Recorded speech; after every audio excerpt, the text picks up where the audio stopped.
Now we're ready to go. Let's begin our evening with the Pledge of Allegiance. I pledge allegiance to the flag of the United States of America and to the republic for which it stands, one nation, under God, indivisible, with liberty and justice for all. All right, well, hi there, and welcome to our regular City Commission meeting of September the 16th. First item on our agenda, Commissioners, is adoption of the agenda. You see the agenda before you. I've got a couple of things here that I would suggest on our agenda. I would like to move number 4, City Manager Recruitment, up to the first item under New Business. And I would suggest postponing item number 7 under unfinished business to a future meeting. Number 7 is the easement agreement between the City of Townsend and Tuckaleechee Utility District, an agreement to allow Tuckaleechee Utility District to access their water tank via the Gene Mosher Memorial Park on second reading.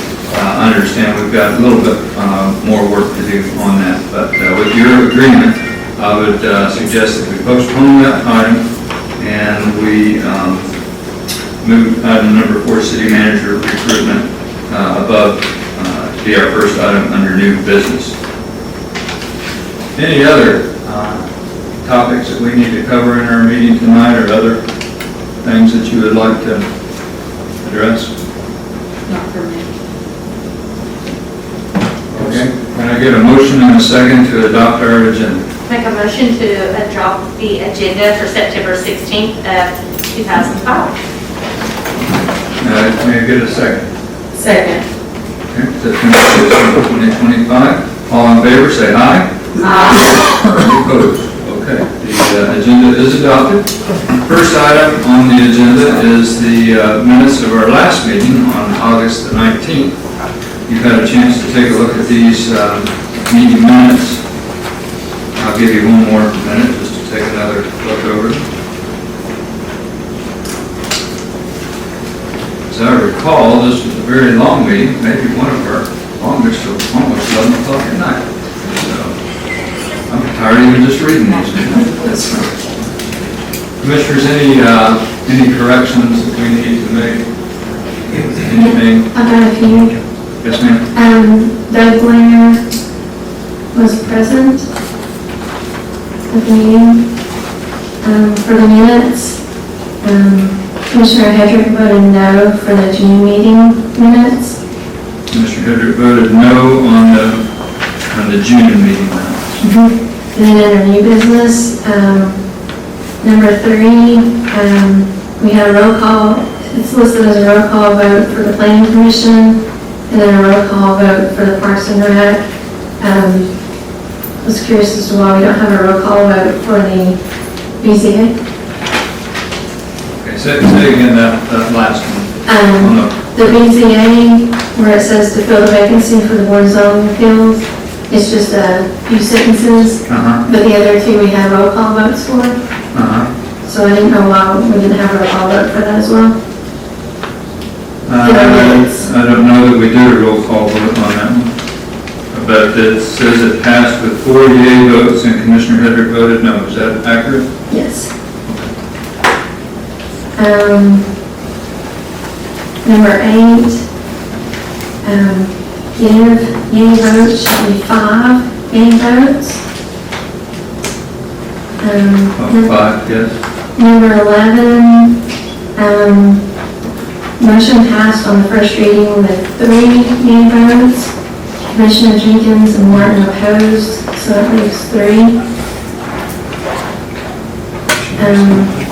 Unfinished business, where it's saying to amend, it says after several rounds of polling with tabulated votes. It was a secret ballot. It wasn't polling, it was a secret ballot. It was polling, and this is the amendment that we voted on. So it has to go in exactly as we voted on. So So if you go back and take a look at the video of that, you'll see it's referred to as polling, I think, 3 times in the meeting.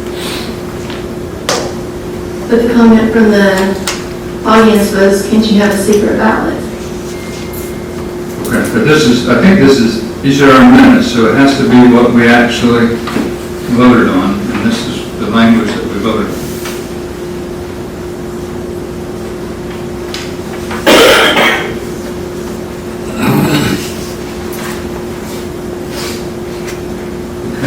Any other amendments?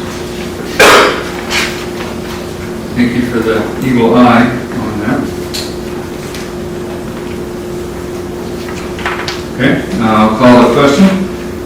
As amended with the suggestions by request by Commissioner Hedrick, all in favor of, actually, do we have a motion in a second? Yes, we did.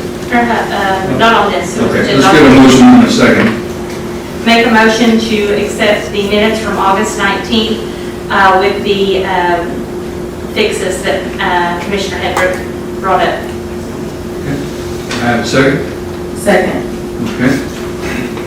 Any further discussion? Okay, all in favor say aye. Aye. Any opposed? Opposed. Okay, that will pass with 48 votes and Commissioner Hedrick opposed. Okay, let's go to the next item, which is the finance report. We do not have interim city manager to lead us through the finance report, so I'll just give you a few minutes to take a look at the finance report as it's been prepared, and see if you have items that you would like to discuss. And then I'll ask for a motion and a second to approve the finance report.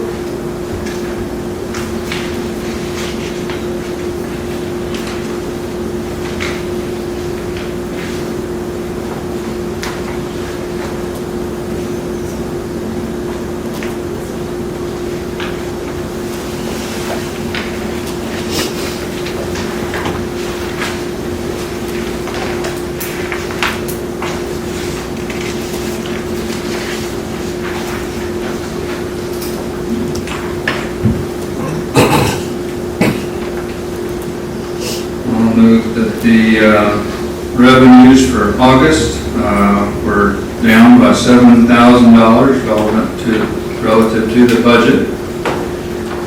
But that puts us a little bit behind July and August with respect to our yearly budget, year-to-date budget.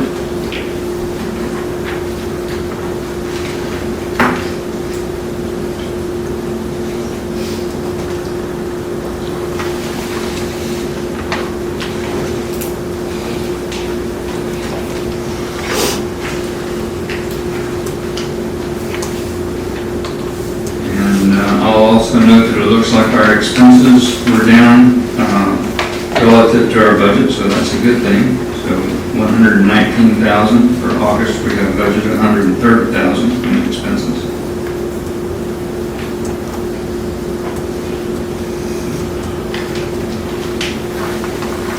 And so for the year, we are actually a little bit ahead of our year-to-date budget. On net income, $42,000 versus $35,646.50 versus $42,743 for August, July to August. Okay, any questions on the finance report? I'll ask for a motion and a second, then we can have some further discussion. I make a motion to approve the finance report for August 2025. Okay, can I have a second? Second. Okay. Any further discussion on the finance report? Okay, all in favor of approving the finance report? Aye. Any opposed? Opposed. Okay, the finance report is approved with 4 yea votes. Commissioner Hedrick opposes. Okay, Commissioners, let's go on to the next item, which is the mayor's report. I'll just say that today we've had a very busy day in the life of the city, so Commissioners have spent a lot of time today, almost a full day, working in different meetings and things on behalf of our citizens. We talked to TDOT about our license agreement. We interviewed candidates for our city manager position. We held the Community Plan Advisory Committee where we talked about the historic preservation section of our community plan. We've had a mix and mingle with the city manager candidates, and now we're having our city commission meeting. So city commissioners are working hard, and I want to thank each and every one of you for your hard work and the time that you gave today to all the important things that we're doing on behalf of our citizens. So that's my mayor's report. Okay. Let's see. Chief Conde provided a police report. So Chief Conde's report, he says there's nothing new to report to the commission. Business as usual for the police department. He has reviewed the special event permits and sees no adverse issues with any of them. And he notes the upcoming event, Fall Festival at the Visitor Center, September the 26th and 27th. So that's the police report.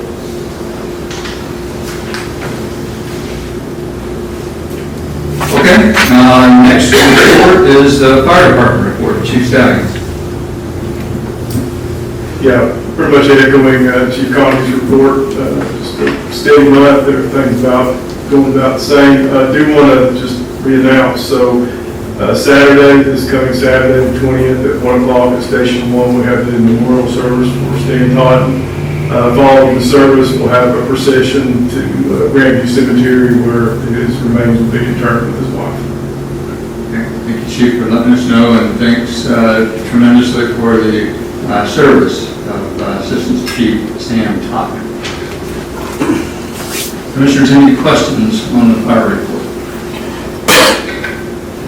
Okay, moving on along, maintenance report, Commissioner Martin.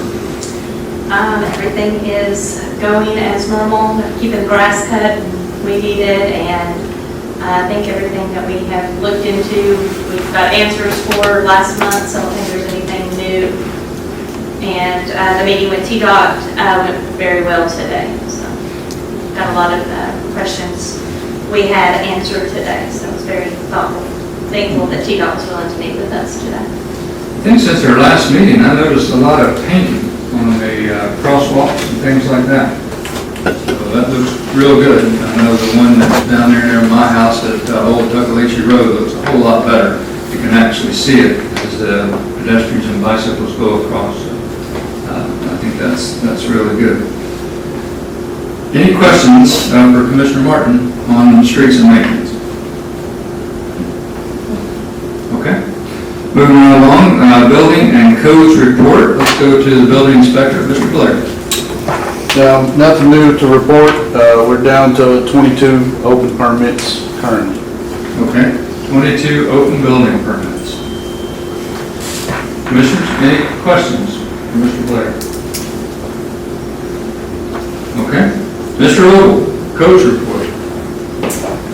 Nothing new to report.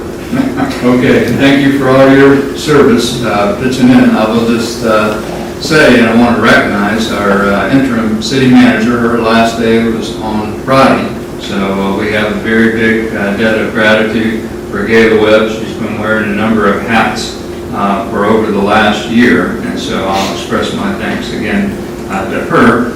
Mr. Ogle has been stepping in to answer the phone, so if you called down here at City Hall and thought you were getting Gayla and you got Mr. Tim, that's the reason why. And as you probably saw on the doors coming in, we are operating at reduced hours. So right now, we're about as thin on city staff as I think I've ever seen. So that's why this city manager recruitment is so critical for us, and we've been working so hard to get somebody in that seat. And we'll continue on with advertising for city recorder after that. In the meantime, we're reducing a little bit of hours coverage here at City Hall. Mr. Ogle is in on Monday, Wednesday, Friday, and that's the schedule that we'll have. But we'll make sure that citizens get services. If you have any questions, feel free to call City Hall, and we'll make sure that citizens get what they need.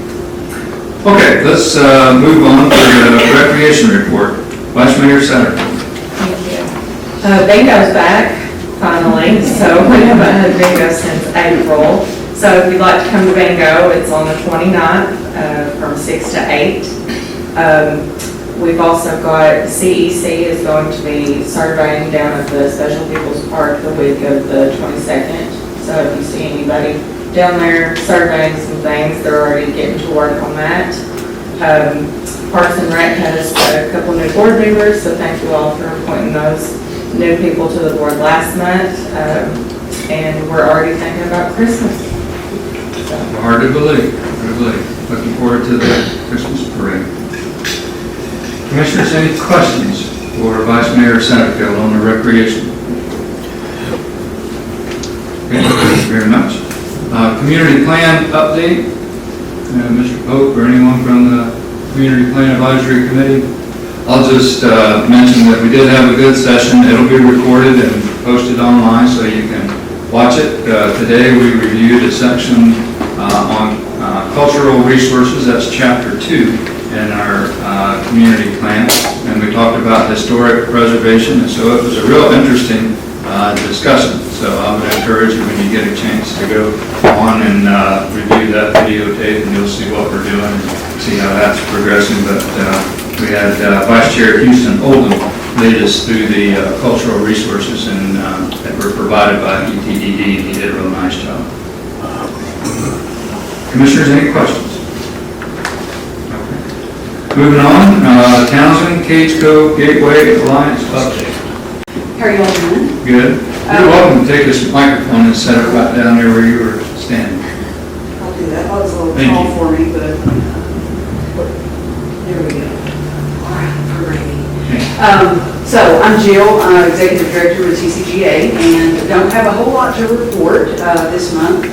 A couple of things that we just got done with our balloon festival, and that went really well. It was a success, and I want to say thank you to the fire department and EMT, and we did have a number of incidences with the heat, and so we got some planning to do for next year to deal better with the heat.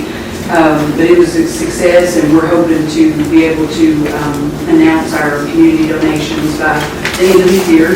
So hopefully we'll have that by our next board meeting. We'll have all that approved, and I'll be able to get that reported out to everyone. We've had lunch and learns every month this year. It's been going really well. I was postponing the balloon festival one, so that was, we've had, I think, 10 so far, and we've been doing really well with that, offering some free support to the local businesses, which I'm really proud of. We've been able to make a lot of connections with local businesses and offer support there, so that's been, and some of the nonprofits met with the Artists Guild today and was able to serve them and work with those folks, and so that was really good. So we're excited about just being out and supporting the local businesses in the community.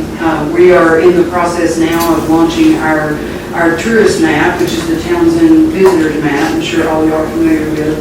And so we're doing some updates, and so the 2026 map should be ready to distribute to the community by January of 2026. So, but other than that, I mean, staying busy, but it's all good. Thank you very much, Jill. I have a question. On the map, are you able to implement where the crossovers are under the road on that map? Sure we could. It'd probably be that's a really good point. I definitely do that. Yes, before you get too far in the planning process, if we could add that to the map, that would be a wonderful asset to our visitors here in Townsend. Yeah, that's a great idea. And actually, that brings me to the question. I had sent an email out before I knew that there was going to be, that Gail wasn't going to be here. I was looking for an update on the mural application as far as with TDOT. I didn't know if you all, and we can definitely wait until there's some things put in place, but I didn't know if you all might have an update on that. Today, but I heard a mention of it, but we haven't received a decision from TDOT yet, but we did send it forward. Okay, good, but thank you for that. That's a really good point. Yeah. Jill, do you have a deadline for the ones who want to be on the map? The promotion to be on the map and like sponsor the map is going to be launching in the next 2 days. Okay. It's scheduled to come out, and then the deadline will be December the 31st. We'll print in January and distribute in February. So everybody should have all their masks once they decide to be a sponsor. So it'll be launching in the next couple of days, but the deadline will be December 31st. So. Okay. That's it. Thank you very much. Thank you all so much. Okay, that concludes our reports. Commissioners, next item that we have on our agenda is public input for items on the agenda. I'll remind everyone that there's two opportunities to provide input to the Board of Commissioners. One comes at the beginning of the meeting, so if you have anything that you want to provide input on that's on our agenda, now is the time. We've got folks that have signed up to speak maybe. And then there will be another time toward the end of our meeting for anything else that's not on the agenda that you would like to share with us and give us some feedback on. So there will be two opportunities for public input. I'll also mention that we're going to have a public hearing and it'll be coming up next. And so our public hearing will be on the ordinance levying a privilege tax upon the occupancy in any hotel or motel or any place in which rooms, lodging, or accommodations are furnished to transients for consideration. So if you want to provide input on that particular ordinance, I would suggest that you just hold on for a minute and we'll start a public hearing and y'all can provide the input on that particular ordinance. But if there's any other input that you want to provide for other items on the agenda, now will be the time. And I'll ask if we've got anybody signed up to speak. Sandy Hager. I wanted to speak to the hotel motel tax ordinance, so I will wait until proper time. Sandy. Mike Hancock.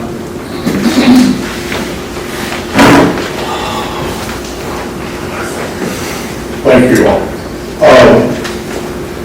I was intending to speak on the tax, and I will still do so, but not right now. Want to applaud you all for taking the action to add residents back in, single-family dwellings back into B1. Believe that's totally appropriate. And I also want to applaud you for your decision to add a parliamentarian to your Board of Commissioners. I believe that will serve you well. And that's pretty much what I wanted to say. So thank you for the opportunity. Thank you, Mr. Eager. Brent Stewart. I got it. Okay, that's it. Anybody else want to provide input for items on the agenda? Okay. I wanted to speak on behalf of Dawn. Now be the time. If it's an item on the agenda, now is the time. I think it is. Okay. I'm Harry McIntosh, Commissioners. Thanks. I'll be brief, but I'm here as a business owner that's interacted with Dawn as the Director of General Services and as a volunteer with the Fire Department. And my interactions with him with his job they've been positive. He's well respected by his peers, does a very good job. I'd like to remind you all that the departments he oversees, 140,000 people, citizens of Blount County. Townsend's about 550, the whole code, maybe 3,000. He's very well qualified for his job. He's proven it. The work he does presently is a very good fit for city manager, in my opinion. The second thing with the fire department, I joined 20 years ago. It was much smaller, much different. Don was a new chief. Things have changed dramatically. I took a long break. I came back a couple years ago. 2 new stations, new engine, new tanker, big fitness center. We've got people doing swift water rescue, roads. There's paramedic, there's EMTs. There's the relationships with the other agencies, the Sheriff's Department, the Park Service, Blount County Fire. It's night and day. It's leadership is what did it. And I just want to say he's very passionate about the city. I know you all have been interviewing people today. He lives here. He's the man for the job. He gets things done. And I really hope that we all will pick him. That's it. Thank you.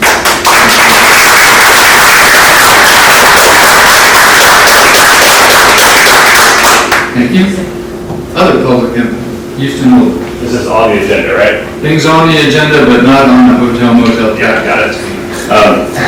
Thank you for receiving that. Hey, Houston Mobile, live here in town. I wanted to touch on the ordinance that you guys, I think, are proposing on first read tonight for the either bear-proof dumpsters or the protecting the bears, which is an admirable cause. And I would just reflect that when we talked about this in CPAC, as well as a couple other meetings where it's just come up casually, we've often referenced the Gatlinburg side as the way that they've implemented it and kind of how effective it has been inside of the city limits there at controlling the instances of bear abuse or citizens interacting with bears. And just remind this commission that they put a lot of money forth for that, for commercial businesses that were making sure that their containers were bear-proof.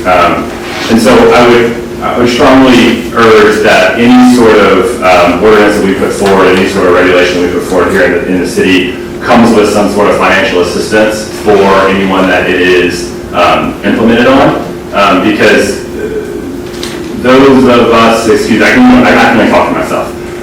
We, through our businesses, have done a lot to try to bear-proof what we do, and the dumpsters that are available locally don't, like the bear-proof ones, they don't provide enough volume nor enough pickup times to reasonably accommodate the trash that is created in this town. And so we are at the mercy of basically jerry-rig bear-proofing that we have to do because the commercially available items are not up to snuff.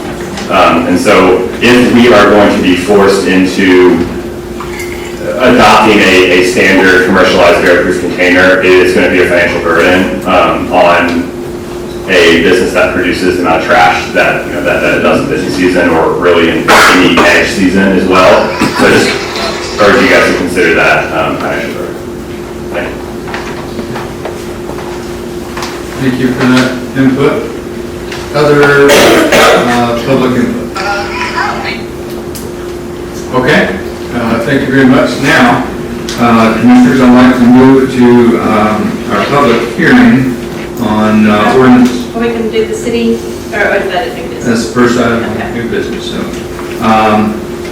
So I'm going to read the ordinance number 349-25-1C, an ordinance levying a privilege tax upon the occupancy in any hotel or motel or any place in which rooms, lodging, or accommodations are furnished to transients for consideration. This is on second reading. And I'm going to read it, and then we'll open a public hearing, and then we will see if we have a motion and a second to get this up for discussion. So I think that's how we're going to proceed on this. So let me read this ordinance. Ordinance number 34925-1C, an ordinance levying a privilege tax upon the occupancy in any hotel, motel, or any place in which rooms, lodging, or accommodation are furnished to transients for consideration. Whereas Tennessee Code annotated 674-1401 authorizes the city of Townsend, Tennessee to leverage by ordinance an occupancy or hotel motel tax, and whereas the city of Townsend, Tennessee deems it to be in the best interest of the city to have such a tax, whereas the health, safety, and welfare of the citizens of the city of Townsend, Tennessee will be positively impacted by the adoption of this ordinance, now therefore it be enacted by the Board of Commissioners of the City of Townsend, Tennessee as follows. 1. Exhibit A, attached herein is hereby adopted and shall be codified in its entirety. 2. All ordinances and parts of ordinances in conflict herewith are expressly repealed. 3. This ordinance shall take effect from and after its adoption, the public welfare requiring it. Now, enacted by the Board of Commissioners on this day of the City of Townsend, Tennessee on this day, passed on first reading, passed on second reading, public hearing held. Exhibit A, Title 5, Municipal Finance and Taxation, Chapter 4, Hotel Motel Tax. Section 5-401 are the definitions. Section 5-402, rooms to be numbered. 5-403, tax levy. 5-404, collection. Section 5-405, remission to the city. 5-406, collection, development of the report, audit, etc. Section 5-407, operator cannot advertise that he will assume Operator cannot advertise that he will assume tax. 5-408, delinquent taxes, offenses by operators and/or transients. Section 5-409, operators to keep records. Section 5-410, additional powers of recorder remedies available to the taxpayer. Section 5-411, recorder to collect disposition of proceeds. Section 5-401, definitions as used in this chapter. Number 1, consideration means the consideration charged, whether or not received, for the occupancy in a hotel valued in money, whether to be received in money, goods, labor, or otherwise, including all receipts, cash credits, property, and services of any kind or nature, without any deduction therefrom whatsoever. Nothing in this definition shall be construed to imply that the consideration is charged when the space provided to the person is complimentary from the operator, and no consideration is charged or received from any person. Number 2, hotel means any structure or space or any portion thereof that is occupied or intended to be designed for occupancy by transients for dwelling, lodging, or sleeping purposes, and includes privately, publicly, or government-owned hotels, inns, tourist camps, tourist courts, tourist cabins, motels, short-term rental units, primitive and recreational vehicle campsites and campgrounds, or any place in which rooms, lodgings, or accommodations are furnished to transients for consideration. Municipality means any incorporated city or town or county, but does not include a county or metropolitan form of government. Occupancy means the use or possession or the right to use or possession of any room, lodgings, or accommodations in any hotel. Operator means the person operating the hotel, whether as owner, lessee, or otherwise. Person means any individual or group of individuals that occupies the same room. Residential dwelling means a cabin, house, or structure used or designed to be used as an abode or home of a person, family, or household that includes a single-family dwelling and portion of a single-family dwelling or individual residential dwelling in a multi-dwelling building, such as an apartment building, condominium, cooperative, or timeshare. 8, short-term rental unit means a residential dwelling that is rented wholly or partially for a fee for a period of less than 30 continuous days and does not include a hotel as defined by Section 68-14-302 as a bed and breakfast establishment or a bed and breakfast homestay, as those terms are defined in 68-14-502. Short-term rental unit marketplace means a person or entity, excluding a vacation lodging service, that provides a platform for compensation through which a third party offers to rent a short-term rental unit to the occupant. Tourism means attracting non-residents to visit a particular municipality and encouraging those non-residents to spend money in the municipality, which includes travel related to both leisure and business activities. Tourism development means the creation or expansion of physical attractions, facilities, or events that are available and open to the public, improving the appeal of destination tourists and enhancing tourist experiences that are primarily promoted to or used by tourists. Transient means any person who exercises occupancy or is entitled to occupancy of any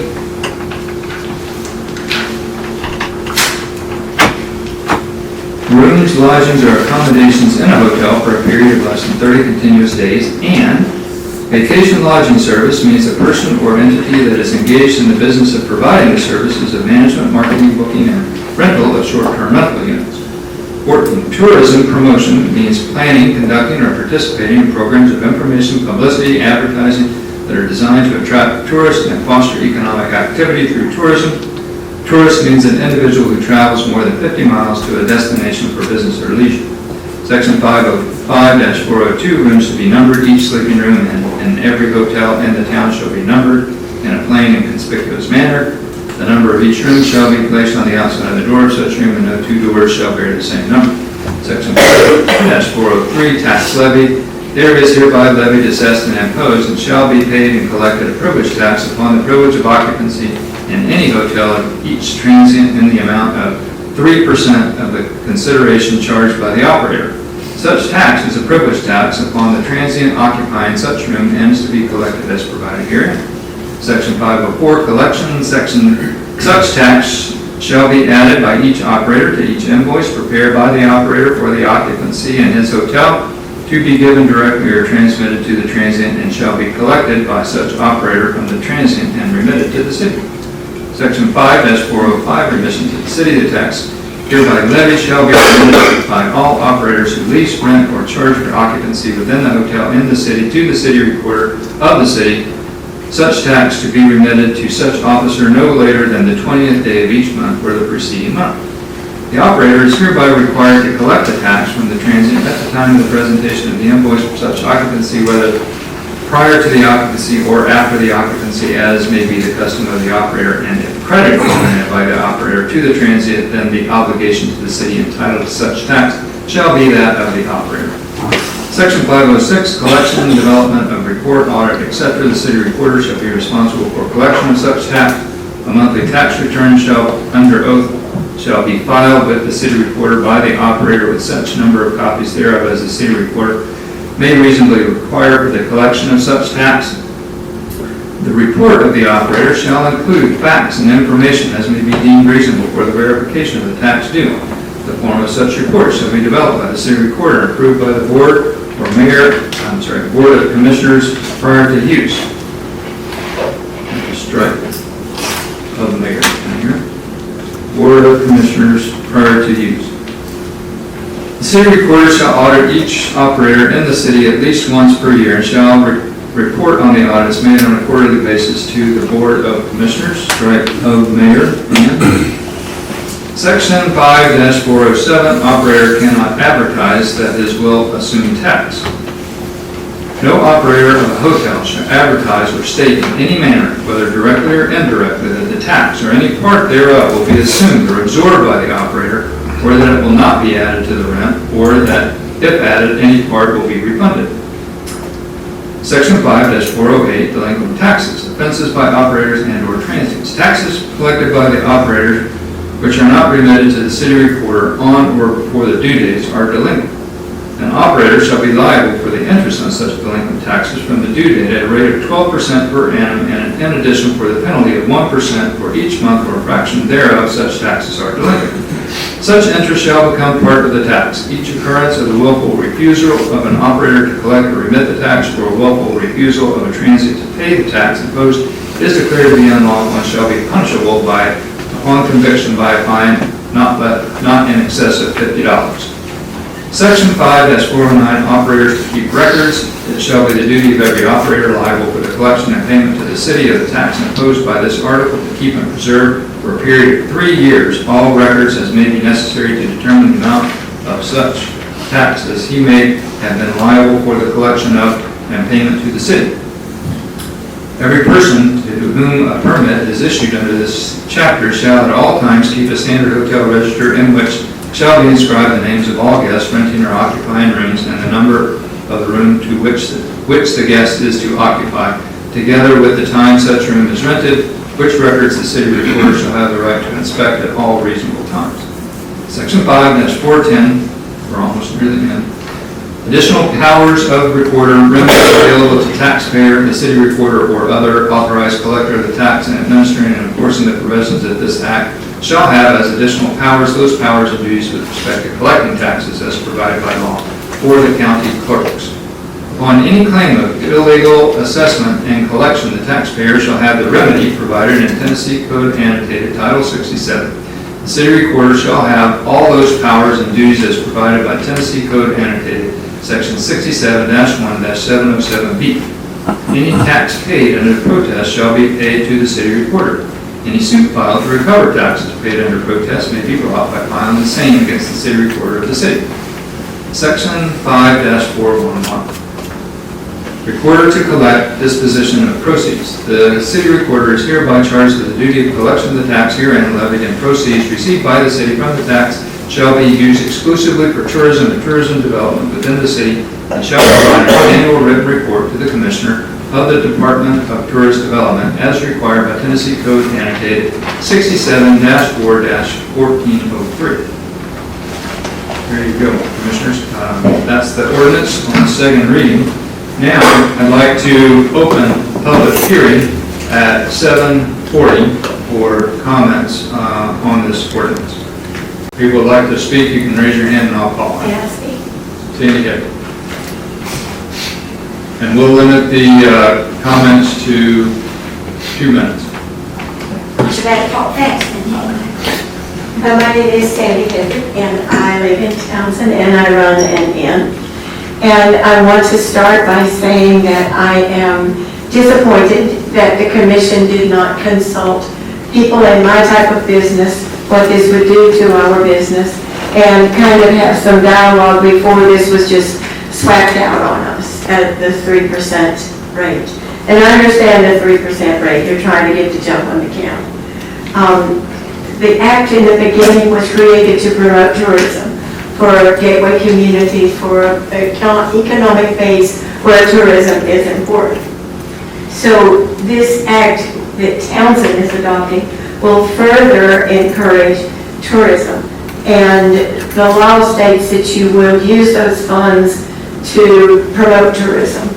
And, we'll be watching to make sure that happens. It's kind of going to be a strange thing, but Townsend is a tourism town. I'm for tourism, and so the money properly used is great. And I hope that you guys will, I know you will, use it properly to promote tourism, despite the fact that a lot of your agenda is to control tourism. There's a difference. But that's all the things that I can think of that I can say to you now. Just hoping, I wish there was more language in the ordinance how you will be spending the money. That's not defined clearly. There's a lot of promoting tourism is pretty definite, but the other things that you might make into a tourism activity that never was before, just to get to spend the money in the city budget, be careful there. Be careful there. That's all. Okay, thank you very much. Mr. Raker? Thank you, Commissioners. I believe there's a misconception. In fact, the previous speaker just mentioned that you're out to beat the county to it. There's zero risk of the county giving up what they have now to chase 3% when they get more than that because they're grandfathered in. If they were to chase the 3%, they have to give up the grandfathered in that they are in now. So that's a misnomer. That's not accurate. Be careful when you're budgeting your numbers that you're not using the state of Tennessee's numbers for the 37882 zip code instead of the businesses that are solely located in the city of Townsend. There's a great many rentals in the 37882 zip code that won't be applied to what you're proposing to pass here. And if you're planning on that income being from those state reports from the 37882 zip code, you're going to be way short of what you were thinking you were going to get. The other one is the promotion of tourism. The promotion of tourism will be a really big deal because there's going to be a whole lot of people watching on this. And it has to be specifically for anybody that lives more than 50 miles from here. And it's not building something so they'll come. It's promoting it. It's advertising it. It's spending those dollars on TV and radio and printed ads and things like that to get them to come here. It's not what you've got to offer them that you pay for with these funds. It's the promotion of it. So be very, very careful on that. And I think it puts your local businesses at a disadvantage to people that are on the other side of the river to do this, because the people that are on the other side of the river don't have to pay this. And even if the office that's doing the rentals on this side of the river and the properties on the other, they don't have to pay. It's where the property is located. And I will also caution you about your $50 fine for not paying. That seems to be the proper answer for anybody that doesn't want to pay the taxes. Just pay the $50 a month fine for not paying. So be careful about that. Put some wording in there that it's every day or something rather than not to exceed $50, or why would anybody give you thousands of dollars when they could give you 50? So, thanks. Mr. Aker. Other comments? Mr. Oldham.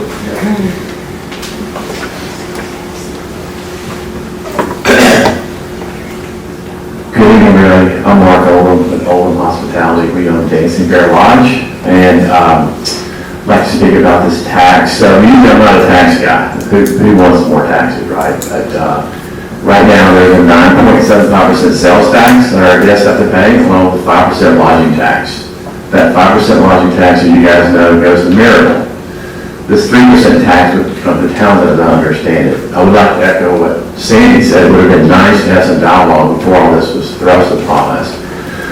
But, be that as it may, this is the second reading. I've been thinking about this for some time, and this, to me, is an interesting opportunity for the 3% tax to be funded here in Townsend just for Townsend things. I believe that the 3% tax could have some benefit. For example, for the infrastructure for Townsend tourism type things that also could benefit the locals, Mr. Jenkins. Particularly the bike and walking path could be repaved, which we all enjoy, along with our tourism guests. The Special People's Park, for example, the Great Smoky Mountain Heritage Center is always looking for funds, as well as the Little River Railroad Museum. These are things that I think the 3% tax, and I really wish after that the funding of the total revenue projections are probably a little egregious. I've been reading that was 18 million in lodging revenue. I think that's probably a little high. Let's just say it's 7 or 8 million a year. So 3% of that, 200,000, maybe 250,000 a year. I don't believe that you're going to get the Block Partnership to invest in Townsend except for their property. I don't believe the city of Townsend has a budget to do anything for the infrastructure here in Townsend other than what is generally used. It's very tough for the city of Townsend to have the resources to sustain the infrastructure here. But this 3% tax could do that.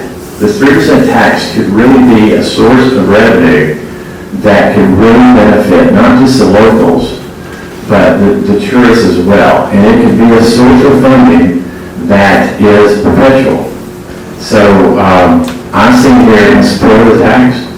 I think our guests would probably not notice it.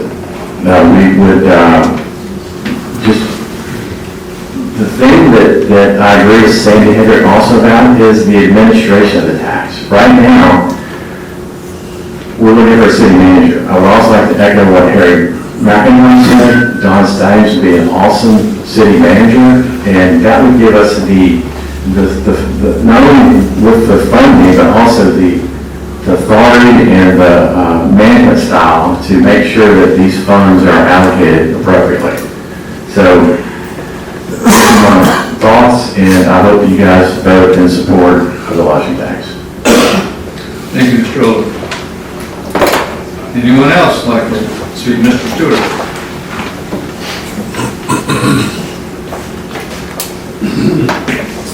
Good evening. I'm Brett Stewart. I think we've all met before, and I apologize. I'm recovering from a cold from last week, and I'm a little short of breath, so I'll try to take it slow. But as all of you know, we acquired the Talico Inn earlier this year.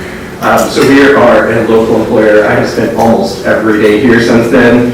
And we're actually proud to say that, through our tourism business, we've actually doubled the number of employees we have. We've increased wages, and everybody is either a Townsend resident or a Blount County resident. And I say that in context of what tourism does for a community like Townsend.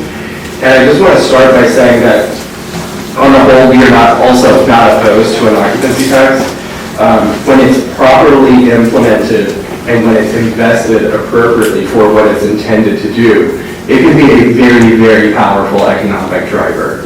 And I think that's the key, is that it's supposed to drive economics, not just for the tourists are here to spend their money, but that has multiple knock-on effects for a town like Townsend, where tourism is a backbone. And we know that the benefits benefit not just lodging operators like ourselves or the Dancing Bear or Highland Manor Inn. It benefits the restaurants, the shops, the gas station, the Heritage Center, all the things that put food on the table for people who live here and pay taxes. And so I have to say that the decision we have is not an easy one, and that it must be carefully considered and strategically planned.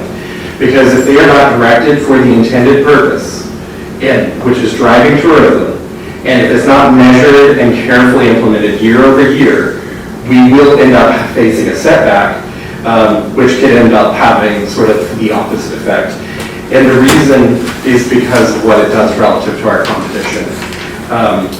Because in the last meeting, I know it was said that Townsend is one of the largest tourism markets that does not have an occupancy tax.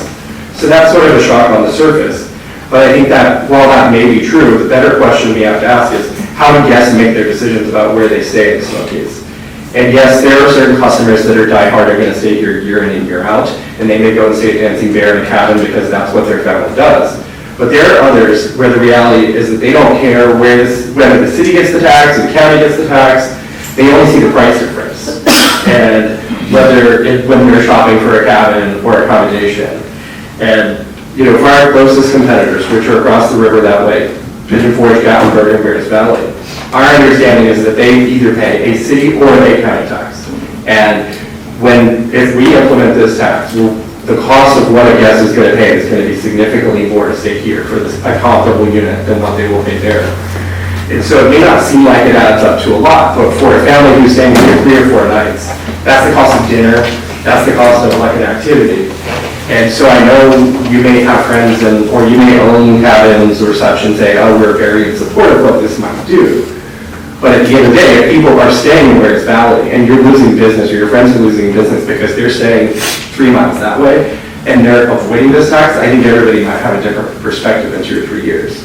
And I think we should all be very clear. Whether they stay there or not, they are still coming to Townsend. They're still going to drive through to Cades Cove. They're still going to use our bike trails. They're still going to use all the parks and cause the traffic that we all sort of don't like. And so, unfortunately, it'll be the businesses and then the employees who work there, like ours, that we recently hired and increased wages, that suffer if they take their business to the neighboring county because it's suddenly incrementally higher. And in an environment like we're in right now, I just question, is this 2025 the time to do it? Especially in light of, I think the understanding, and I'm not clear on this myself, that I don't think Blount County has the opportunity to grab it completely.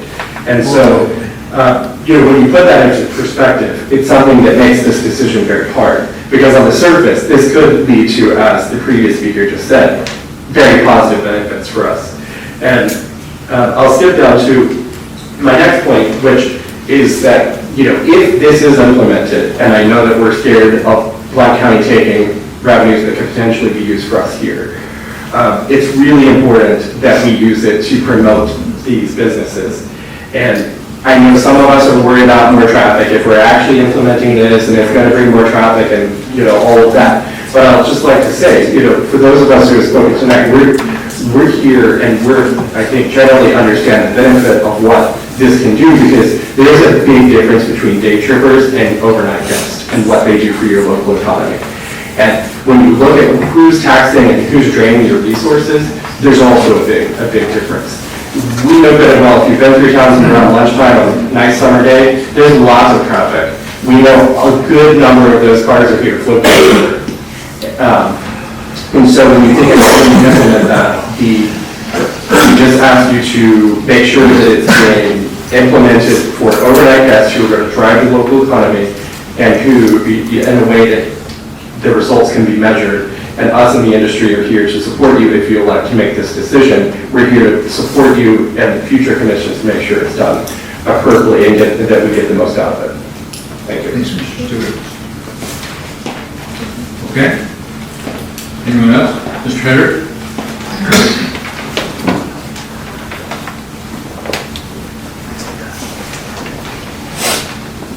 I'm Don Hedrick.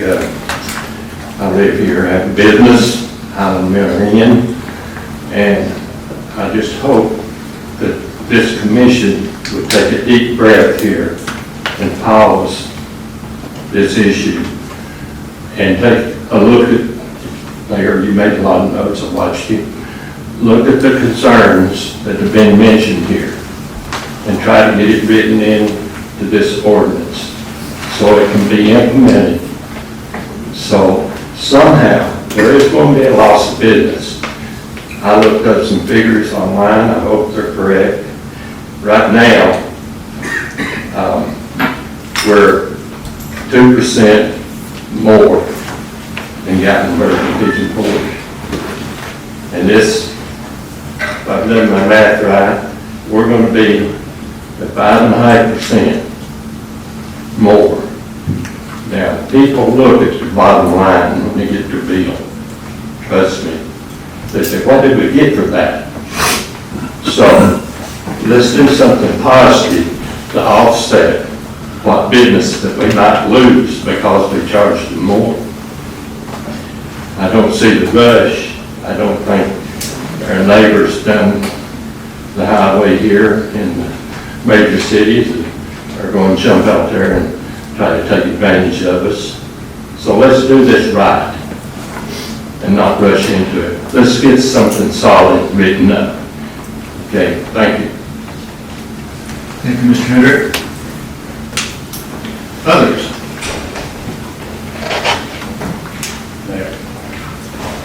Mr. Oldham?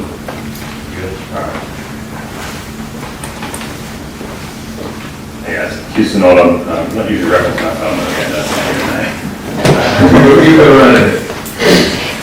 A couple of very detailed points about the ordinance. Like in general, or after, let's say in general, like the father, I'm in support of the idea of this.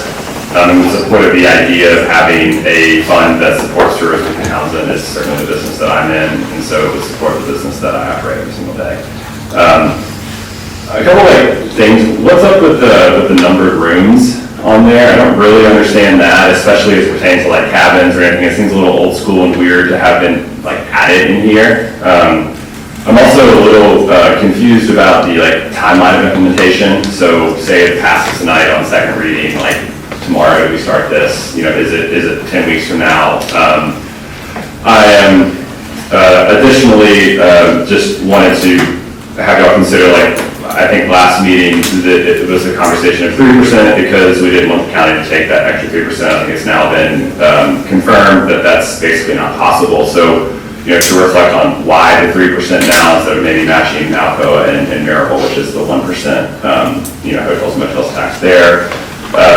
Mr. Acker brought up a good point about, you know, if the business is headquartered in Townsend, but all the cabins they operate are say like Laurel Valley or across the river, like how do they pay taxes on that? I think that might be in the code, the Tennessee State Code of how that works, but if it's not, just being more specific about it in this. Penalty amount's also super low, but like if you want to keep it that way, keep it up.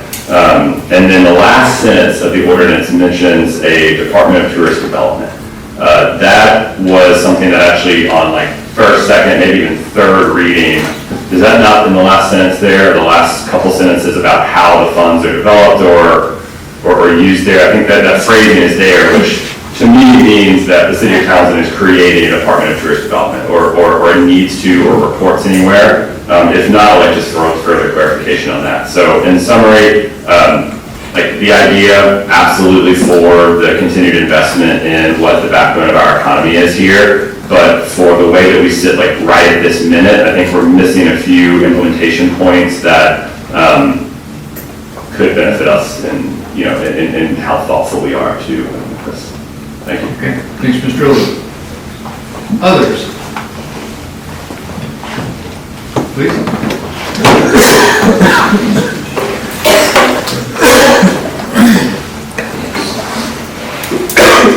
After this comment, we may take a pause for a restroom break. I know we've been going at it for about an hour, so we'll take one more comment, and we might pause our public hearing, and we'll resume after a short break.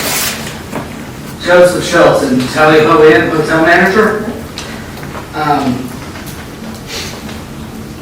I have a long history in hotel background.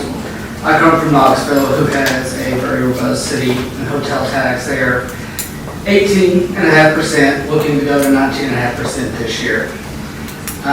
They do a large amount of advertising. They are closing in on the third largest tourist income in the state. Some things there are managed very well, some things are not, but it can be a very big revenue driver for the city that you're in. But they also have a very robust infrastructure in Visit Knoxville to advertise outside and bring people into the area. They partner with all of their event spaces that are in Knoxville, and I think that could be a good driver for this tax to do as well. We have the event field that can definitely has room to grow for more events for the area if this is implemented well and brought in and used to drive tourism into the area. It can drive large events, large scale growth. It would be very good for our community as a whole. They'll be spending their money in the community. They'll get more local taxes coming in and then towards other projects like the Greenway, the Special People's Park.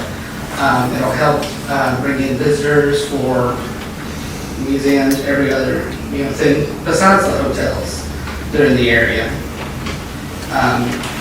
But on the other side of that too is there are places where the monies in Knoxville are being used to promote areas that do not drive tourist development and largely pulls in just day trippers, people that just come to the area, increase a large amount of the traffic, and do not provide any meaningful impact to businesses in the area.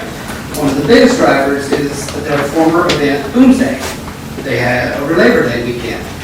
The city of Knoxville promoted that as a big tourist driver, but in reality, Knoxville was the slowest time of the year over the Labor Day weekend. None of the restaurants saw increased business, none of the hotels saw any business. It was largely drawing in day trippers. So I echo many of my pair board's sentiments that we need to watch very carefully on how this is implemented, who is going to implement it, and that the person who is in charge of these funds be sure that it's done in a very deliberate way. Okay. Thank you. Thank you very much, Mr. Sullivan.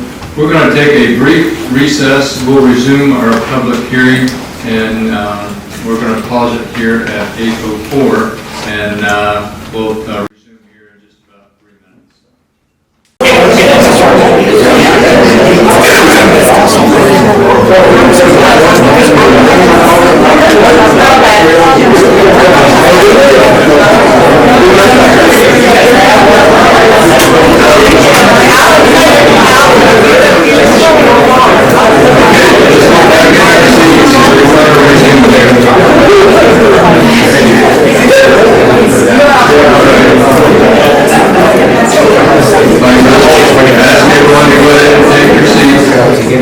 Okay, we're about to resume the public hearing. We're going to recommence the public hearing at 8:11. And I'll take any additional speakers. I think we might have been getting sort of toward the end of the list there, but anyone else, I'll offer one more chance on our public hearing if you want to provide comment on this ordinance. Okay, seeing none, I'm going to close the public hearing at 8:12 p.m. And I'm going to ask commissioners for a motion and a second to get this ordinance up for discussion on second reading. I make a motion to, on ordinance number 349-251C.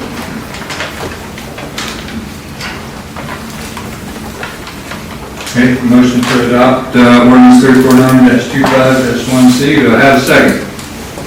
Second. Okay, that gets it up for discussion. I'm going to summarize a little bit what I think we heard in our public hearing. And commissioners, I welcome you all to weigh in with what you heard.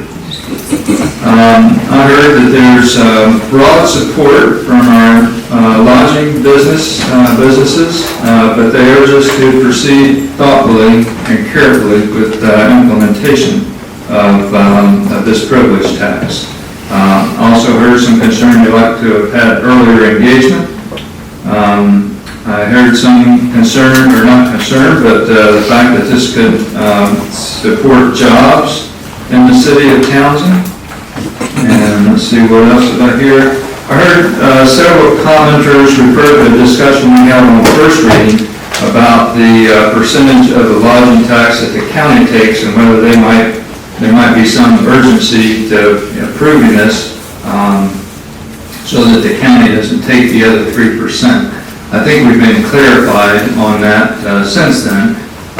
The county actually had a lodging tax in place before a state law was passed recently. It's been the last year or so.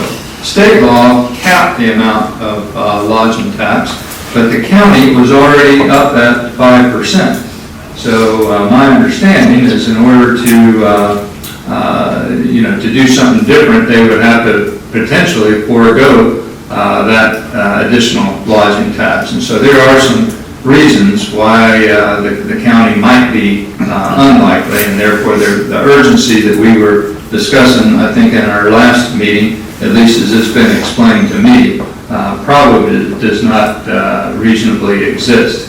Nevertheless, we did have some discussion on what was the right amount to set, and there is a cap on it at 8%. And so currently, because the county charges 5%, or grandfathered in on that, the most that we could charge would be 3%. So I wanted to clarify a little bit on that. We had some questions during the public hearing about the ordinance itself. We had one question about the numbering of rooms. I think that's an accounting methodology so that you be sure to collect the tax accurately. My understanding is this has been reviewed and that there is a purpose for that room numbering system. There has to be some way to be able to ensure that you're accurately collecting the tax. Also in the ordinance, it refers to a Department of Tourism. I'll read that line.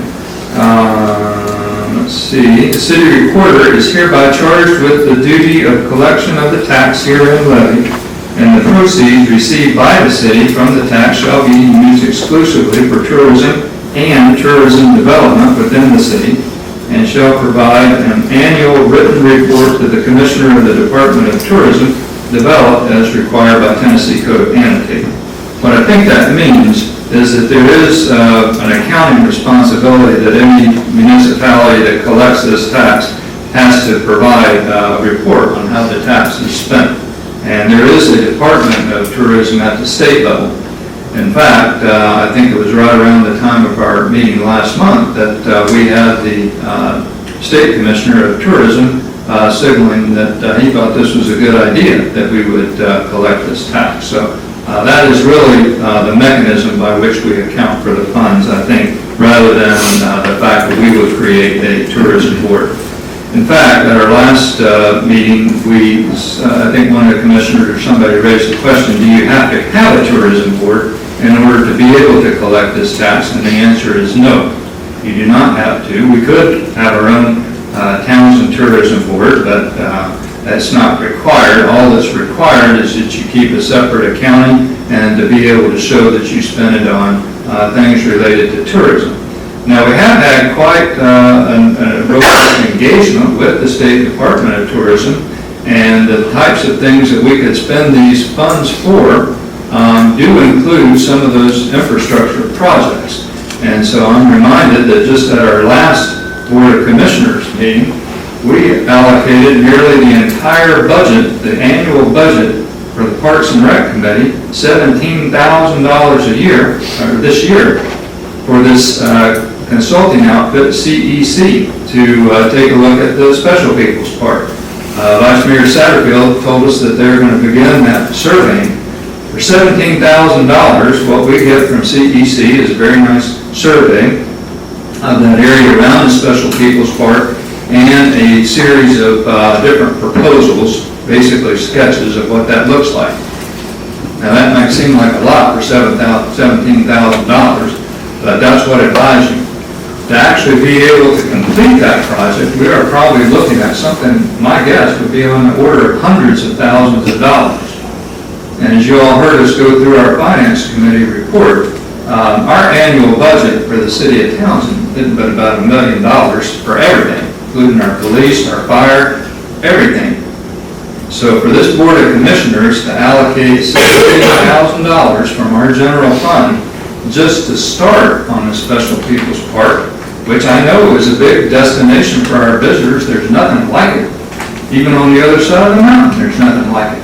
We've had more calls and letters on the Special People's Park than just about anything since we closed that ramp down there to the river. And so it's a priority for this Board of Commissioners to try to make whatever progress we can. But that's the type of project that we would be able to fund. It will be able to, according to the State Board of Tourism, the bike path is another type of project. So anytime we talk about paving the bike path, we had a meeting this morning with TDOT to talk about the right-of-way. In the right-of-way is that bike path. It's a precious resource for our city. That bike path is busier than I have ever seen it, including with e-bikes, which is another issue. Them things are quiet and they're fast. But the bike path is a treasured resource. We have a lot of people come to walk on that bike path. We have so many special events that utilize that bike path to bring visitors here. Maintaining and enhancing that bike path. Imagine if we put like a little signboard in one end of it, on either end.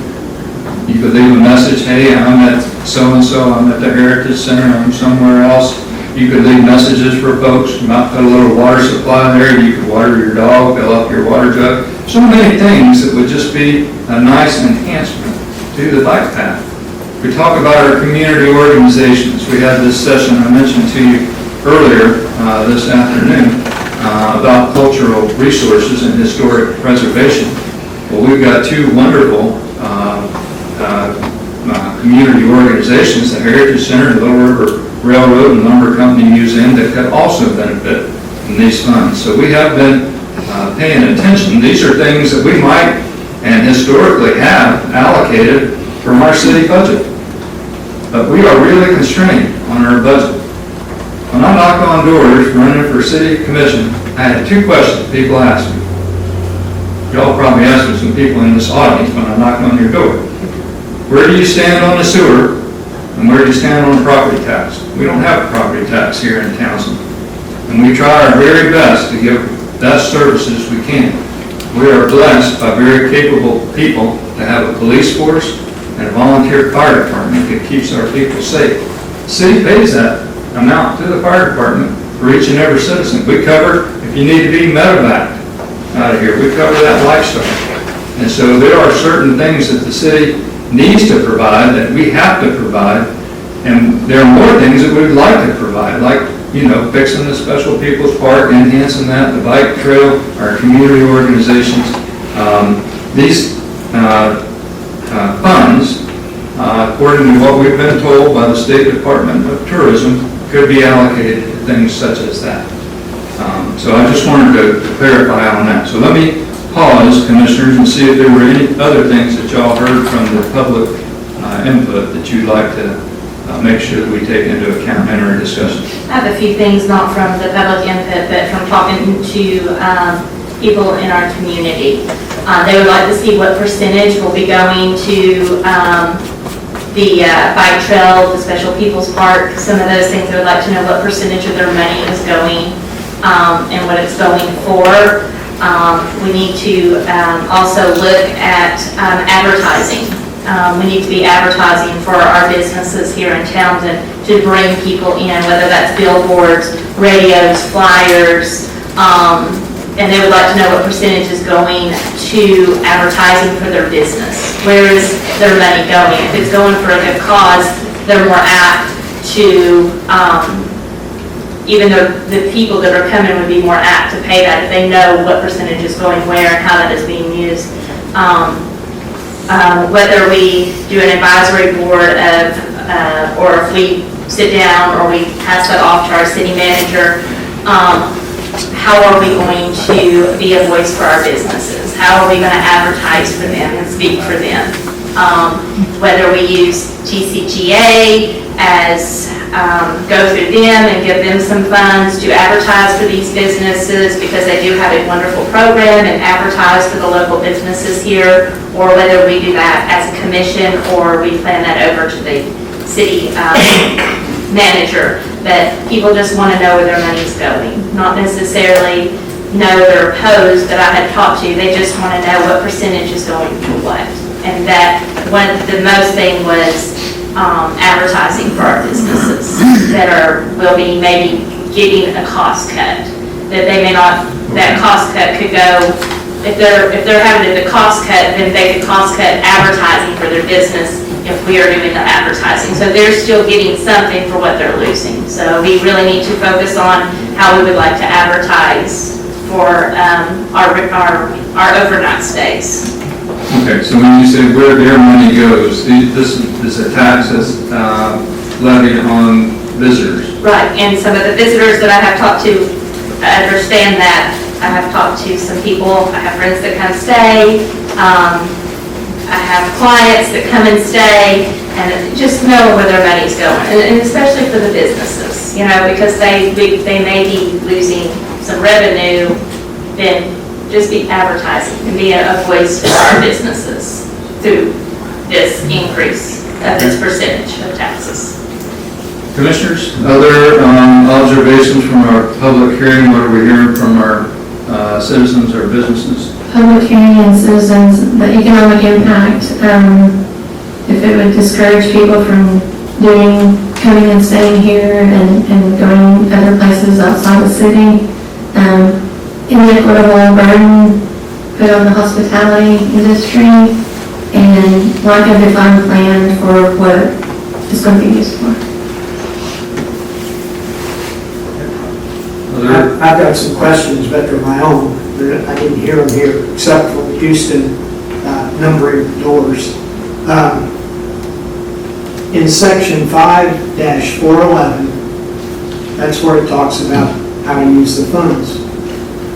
And it will say that the proceeds received by the city from the tax shall be used exclusively for tourism and tourism development within the city.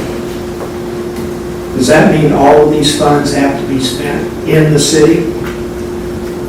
It says within. Well, I would imagine. So that means, for instance, I don't think we could fund projects or things for outside the city. For instance, can that money be used for a billboard in Maribel that's outside the city? It says within the city. Well, for tourism development within the city, we wouldn't be trying to develop tourism in Maryville. You might put a billboard there, but you're not trying to develop tourism. I understand that, but the word says within. Do we mean a different word?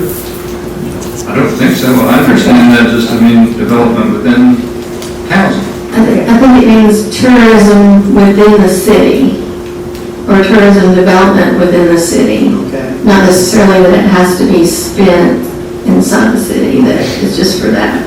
Okay. The second thing I'd like to do is I'd like an opportunity to read in black and white what the State Board of Tourism actually would allow us to spend the money on. You indicate that they say, well, you could use it on the bike trail. I'd like to read what it actually says we can do with the money. Well, the citations are provided here, Commissioner Jenkins. You've got a month to take a look at these citations. Well, you can look them up on the internet. I'll look them up again. But I mean, it's been a month. Okay. Okay. I've got a couple. Or you got a couple more? No, go ahead. Okay. On the first part, where it talks about number 2, all ordinances and parts of ordinances in conflict herewith are hereby expressly repealed. I know in our planning commission, there was a lot of inconsistencies with certain sections. So I kind of like to have a list of what items and ordinances will be repealed based on this, so that we have a little bit better idea.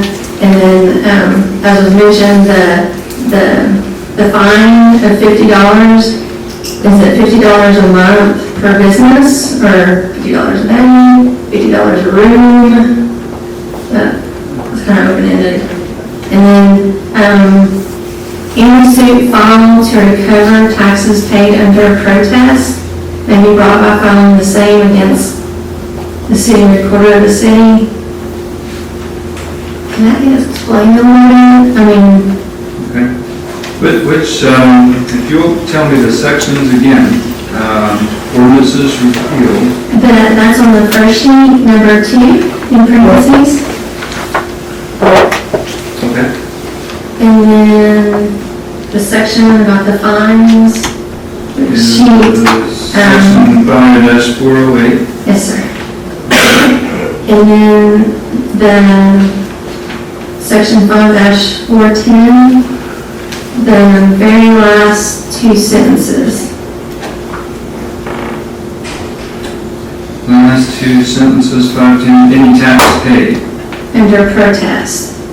Any tax, okay. All right. Okay, let me give these a shot. So, now, in all ordinances and parts of ordinances in conflict herewith are hereby expressly repealed. I don't know that this is an ordinance that would appear in our municipal code. I'm not aware of any ordinance that would necessarily need to be repealed, but what you would like is for us to look at this against the entire municipal code to see which ordinances would need to be repealed. Yeah, so we know what needs to be removed and what this will replace, and just kind of have that clean house. Okay.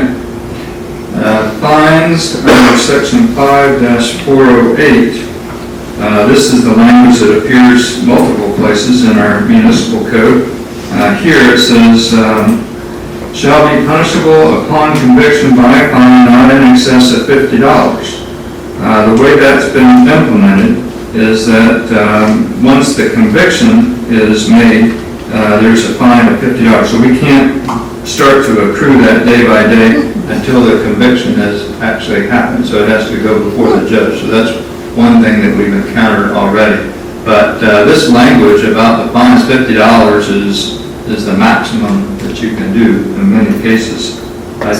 So if someone doesn't pay a tax, they're going to get a ticket and... For $50 for that infraction. If they come back next month and don't pay their tax, they might get one for another $50. Each one would be a separate conviction. That's how I would understand. I have asked this question multiple times, and it is $50 from the day that it happened to the day it goes to court. So there would be back pay from what I understand, and it would be $50 per day that was not paid, is what I was explained by the lawyer. That it starts from the day that it happened, and if there is a conviction, then you would go back pay to when the first citation was cited, is how Will explained it to me.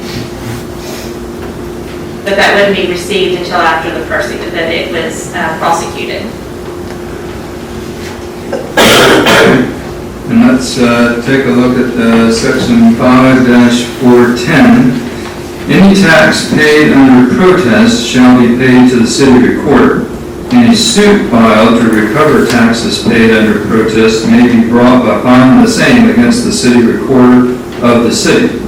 And so, if you protest it, you can protest it, you still have to pay it. But then you have to file suit against the city recorder to get it back. That's what that means, in my understanding.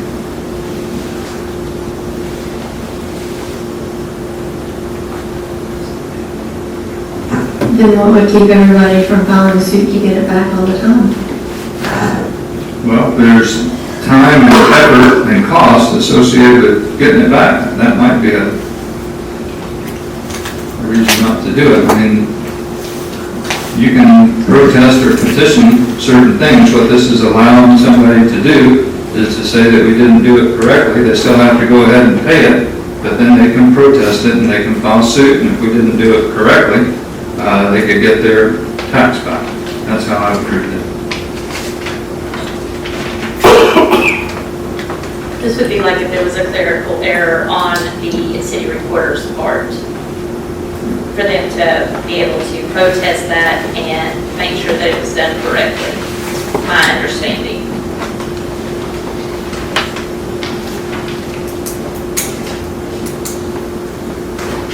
These are things that we see pretty commonly in our ordinances, so I think we have some experience, and the city attorney's reviewed it. So maybe he could explain it to you, but I do think it's correct as it's written.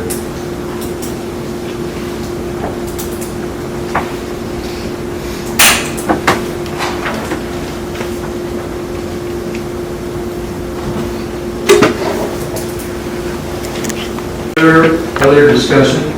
Commissioners? Mr. Jenkins? Anything else? Okay. Anything else? Yes, sir. Vice Mayor Satterfield? I have some notes. You got some notes? Yeah. Okay. Commissioner Hedrick? Anything else? The only thing is, I know our citizens, a lot of them don't want additional tourism. This will bring in a lot of money to be able to do a lot of good things, but it's additional tourism. Well, okay. Yeah, my understanding, even at 3%, this is not a tremendous amount of money. City recorder gave us a readout of what the 1%, 2%, and 3% would be at the last meeting. It's a reasonable sum, but it's not a huge sum of money. I mean, for a visit, it's $3 on 100. We appreciate that. But these are things that every month we are currently allocating out of our general fund. We can only do that for so long, or we can only do it at a certain rate. Mr. Satterfield, how long have we had that ramp closed down to the Special People's Park? Since last May. Since last May, so that's 2 summers, basically. I'm still getting calls about that. That's the only access somebody can get, you know, if you've got wheels, to get down close to the river. We want to do it. We're moving as best we can. We've allocated virtually all of our Parks and Rec budget, thank you to the Parks and Rec Commissioner. But the reality is, you know, to do the things that we need to do, and we don't want a property tax. We have to have some other stream of revenue. Other communities have this. Maryville, Alcoa has it. We're the, you know, I think, you know, the city in the state that produces the largest amount of this type of revenue. You may argue about exactly what it is that we produce, but we don't have such a tax as this. And so, you know, I think this would be something that would be helpful. And if there's not any other questions, let me go ahead and call the question. All in favor of adopting this ordinance on second reading, say aye. Aye. Opposed? Opposed. Opposed. Okay, so that's, let me do a roll call vote. Commissioner Jenkins? Opposed. Commissioner Martin? Agreed. Commissioner Prater? Aye. Commissioner Satterfield? Commissioner Hedrick? Opposed. Okay. The ordinance 349-25-1C passes on second reading.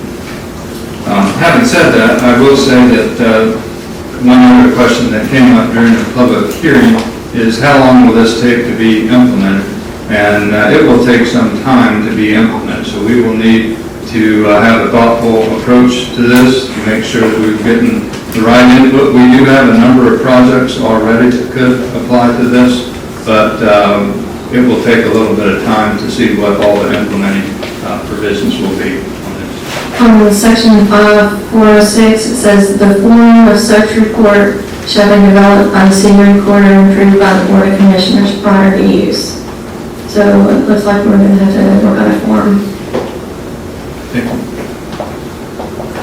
Okay, with that, let's keep going on our agenda, Commissioners, and thank you all. Thanks to all the folks that are standing for special events and city manager recruitment and everything else, so we're grateful for your patience.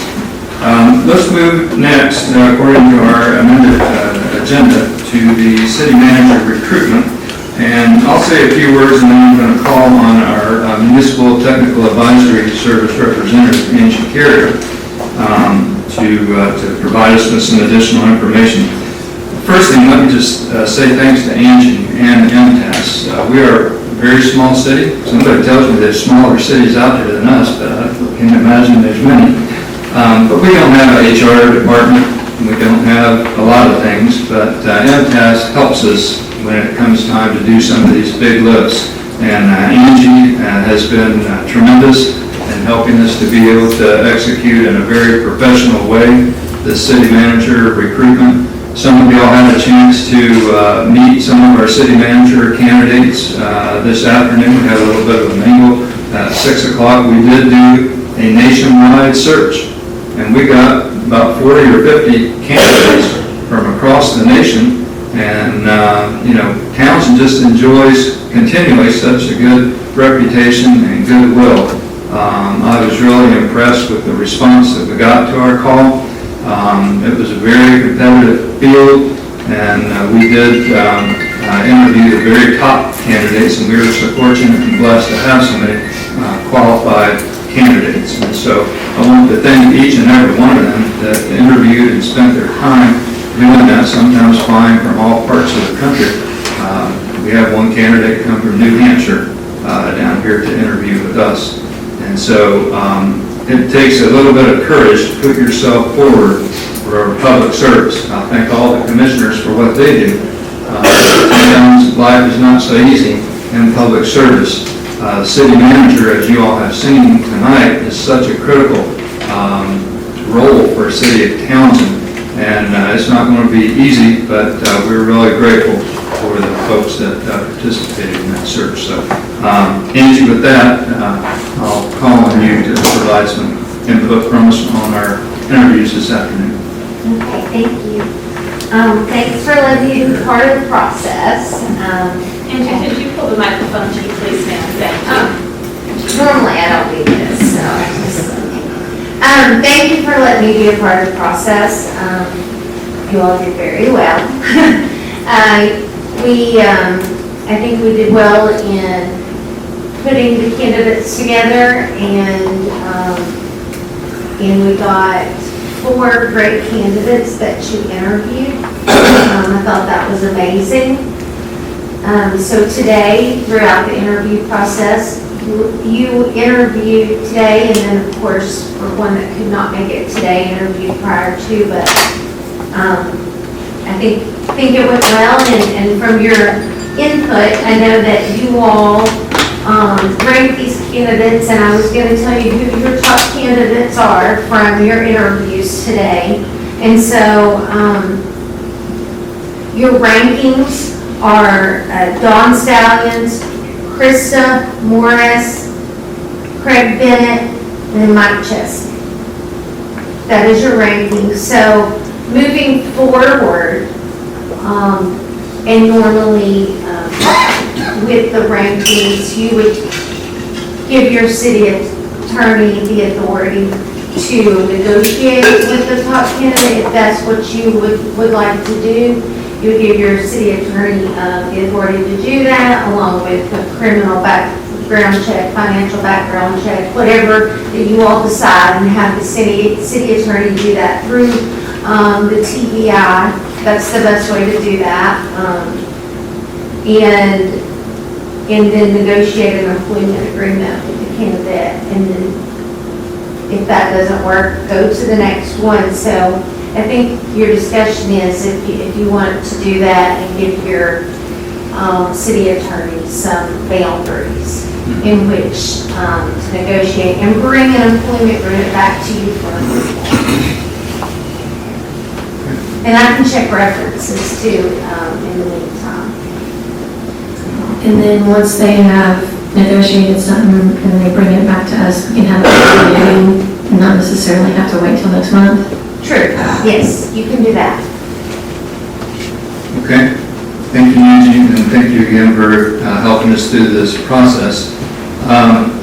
Commissioners, I would like to have a little bit of discussion. You've got the rankings of our candidates. Don Scallions, number 1, number 2, Krista Morris, number 3, Craig Bennett, and number 4, Mike Chesney. I'm going to make a resolution, and what I'm going to propose is that we ask the city attorney to conduct a contract negotiation starting with our top candidate, and he would negotiate conditions of employment, do the background checks, and check the references of our top candidate. And if he can come to an agreement with the top candidate, then he will bring back a contract that we would then ratify at our next meeting or at a special call meeting. So that's my motion, and I welcome a second. Second. Okay. Any further discussion that y'all would like to have on these candidates? I would just like to thank you for helping us through the process, and we had some great qualified candidates, and happy to have went through the process with MTAS, and so I'm satisfied. Okay, thank you, Vice Mayor. Any other candidates or comments from commissioners?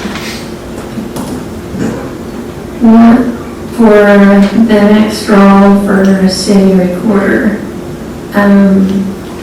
is that something once we get the city manager in, that they help with finding that?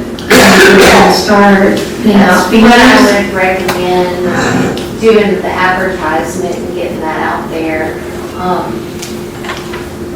The CMFO requirement of the city recorder, because you don't have multiple positions to be able to do that. And so I would recommend just getting that advertisement at some point has to get their CMFO within the 2-year period. But we also have finance consultants on staff that can help assess the candidates to make sure that they've got the qualifications you need.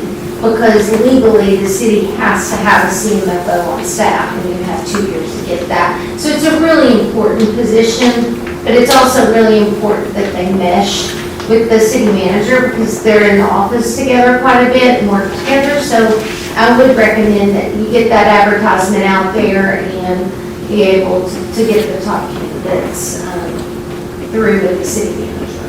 Yeah. Thank you. Okay, Commissioner, I'm going to call the question. All in favor of the motion say aye. Aye. Any opposed? None opposed. Okay. Motion is approved. We'll refer that to the city attorney to continue. Congratulations.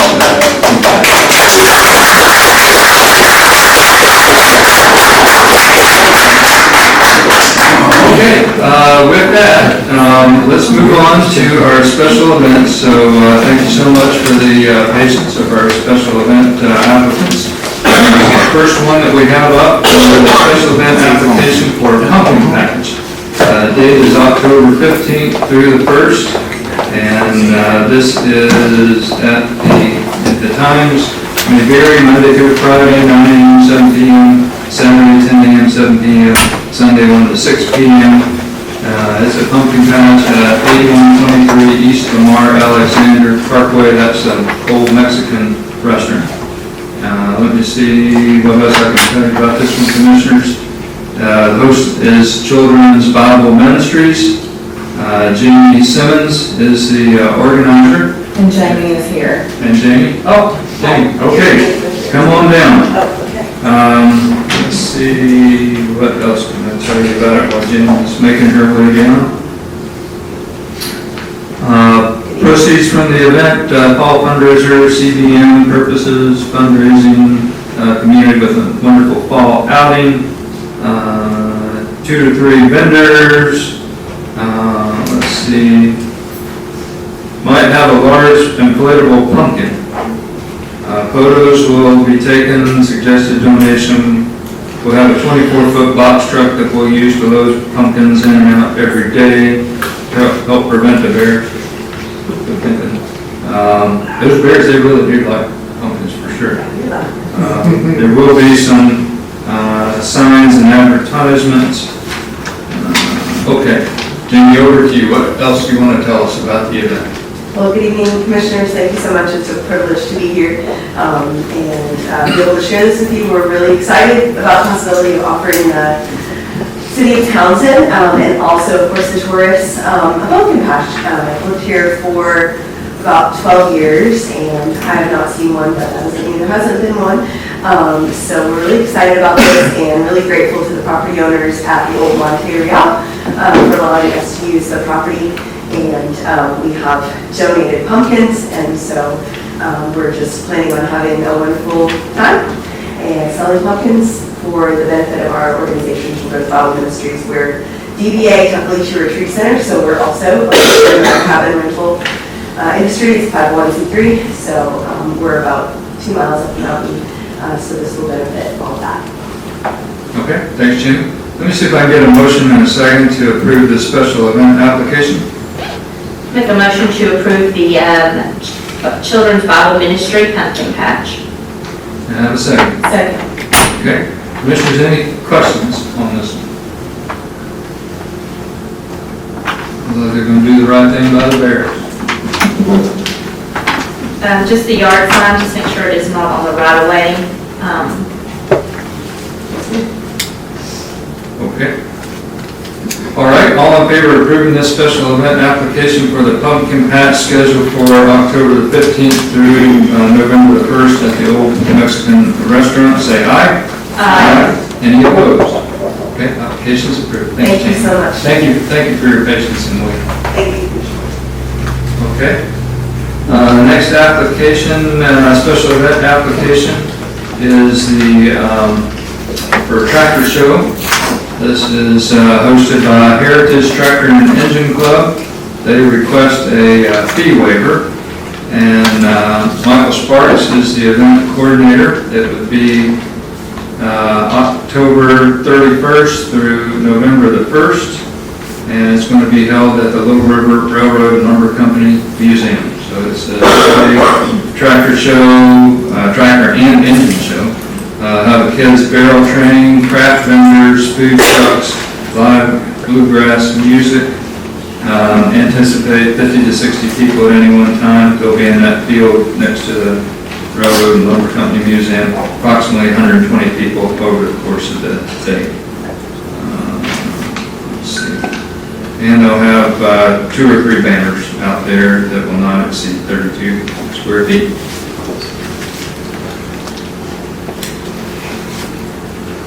And again, they requested a fee waiver for this one. May I get a motion and a second to approve the special event application for the Heritage Tractor and Engine Club Roy Gamble Memorial Show? I make a motion to accept, to approve the Heritage Tractor Engine Club Roy Gamble Memorial Show with the fee waiver. Okay, I have a second. Second. Okay, I've got a motion and a second. Commissioners, any questions? This is their second year of having it at this location. How do people sign up if they want to join? They can just come and they can contact Michael Sparks. So if they've got a tractor that they want to bring, or just it's open to the public, anybody can attend. It'd be good to know in advance, but that's not even necessary. We have people riding down the road with the tractor on their trailer and stop in. So I think everybody's welcome. There's plenty of space here. I'm going to abstain from this because I'm in the club. But okay, any further questions? All in favor of approving this special event application, say aye. Aye. And 1 abstention, and so that special event application is approved. Okay, next one, Commissioners, is for the S'mores Fun Run 5 and 10K. This will be on November the 8th from 3 p.m. to 5:30 p.m. Location is the Abbey and the Bike Trail organizer. Karen Hutt. Hi, Karen. How are you? Good. How are you? Let's see, the host organization name, the Goose Chase. Wow, there you go. There's a story behind the name. You'll have to- We've been here too long for me to go into that story. Okay, Anticipated attendance, 250-ish. It costs $30 to $35 to participate in this. They're going to have 3x3 banners on the finish line. Let's see, the s'mores, bunny, Dr. Townsend, the Greenbelt, and Townsend. After the race, participants can gather around a campfire and enjoy all the various s'mores options we have to offer. There will be a sound system for music and announcements, and I think that's all I can tell you from the application. Over to you. Yeah, well, I'm Terry Holmes. I do own a business called BOC Chase. I do about 20 events a year throughout Northeast Tennessee, and we have actually 2 s'mores runs already, one in Johnson City and one in Knoxville. And I was actually in town a few weeks ago for the Hot Air Balloon Festival and ran into David Black at the Abbey, and we were just talking, and he and I have a similar background, and so we just started talking about having this race here. It's known as the most delicious race in Tennessee, and we bring truly a s'mores party. It's a lot of fun, it's very family friendly. And the whole course is pretty much on the Greenbelt except right around the Abbey. And I believe the course was designed by David. It was from the track club for the state. And so it's, we shouldn't be on any roads at all, basically. Okay. And everything will be on his property as far as post and pre events. Okay, and Chief Connie did say that he's reviewed the route, so he's all good with that. Commissioners, can I get a motion and a second to approve this special event application for the s'mores run, 5 and 10K? I make a motion to approve the Goose Chase, the s'mores run 5K and 10K. Have a second? Second. Okay, any further questions or discussion? I have one question. Yes, sir. You know, in the past, we've had trouble with runs painting on our streets. I will not do that. Don't come near us with a white paint can. No, I've worked with many cities and we don't do that, no. Okay. We have small signs that we put in just like election size sign, you know. Okay. But your course is so easy, we don't need a lot of signs too. Okay, and any signs you'll take back up at Yes. the end? We will try to read it better than we found it. Okay, that's good. That's good. Okay, any further questions? All in favor of approving the special event application for the s'mores run 5 and 10K on Saturday, November the 8th, say aye. Aye. Any opposed? Okay, application Thank you so approved. much. Thanks, Karen. That takes us down to the unfinished business. First item on our unfinished business is ordinance 348-25-1P, and ordinance amending chapter 6, section 8-604 of the Townsend, Tennessee zoning regulations by adding residence as a permitted use in the B1 tourist district. This is on second reading. I'll read it here. Ordinance 348-25-1P, an ordinance amending chapter 6, section 8-604 of the Townsend, Tennessee zoning regulations by adding residence as a permitted use in the B1 tourist business district. Whereas the City of Townsend Board of Commissioners, in accordance with section 13-7-204 of the Tennessee Code Annotated, may amend the zoning ordinance and the zoning map of Townsend, Tennessee, and whereas the City of Townsend Board of Commissioners considers it paramount that land use regulation be managed in a manner that is consistent with the theme of the peaceful side of the Smokies, and whereas the City of Townsend Board of Commissioners seeks to encourage more full-time residents, and whereas the Townsend Municipal Planning Commission reviewed the proposed zoning amendment on August 14th, 2025, and recommended amending the zoning ordinance accordingly, and now therefore be it ordained by the Board of Commissioners of Townsend, Tennessee, that the following sections of the zoning ordinance of the City of Townsend, Tennessee be amended as follows. Section 1, Section 8-604 is hereby amended as follows. 8-604B1 Tourist Business District. It is the intent of this district to permit fundamental commercial activities that support the vision of the city as the gateway to the Smokies and the peaceful side of the Smokies. The regulations are intended to encourage activities that support tourism, reduce automobile traffic congestion, encourage pedestrian traffic, and maintain the aesthetic characteristics of the community. Number 1, uses permitted. In order to achieve the intent of this district as shown on the zoning map of the City of Townsend, Tennessee, the following uses are permitted. A, single-family residences. B, Stores and shops conducting retail business. C, personal services, business support services, professional offices. D, public and semi-public building and uses following their review and approval by the planning commission. E, restaurants and brew pubs. F, hotels, motels, and bed and breakfast. G, signs as regulated in section 8-308. H, the Board of Zoning Appeals may hear and determine if any use not listed as permitted use is of the same general character as other permitted uses in the district and is consistent with the intent and purpose of the district. Section 2, the ordinance shall be effective from and after its passage to public welfare. Yeah, I will have, sorry, I didn't get the rest of it posted. That is my fault. I apologize. We can read it, but you all have it. You can read it.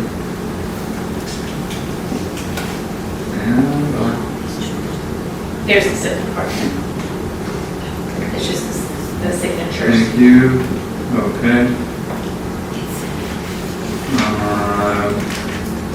So there's a bottom. There at the bottom. Section 2? Yeah, right there, section 2. This ordinance was passed unanimously on 2 considerations on this, the blank day of 2025, the public good and welfare demanding it, and that its passage not be postponed.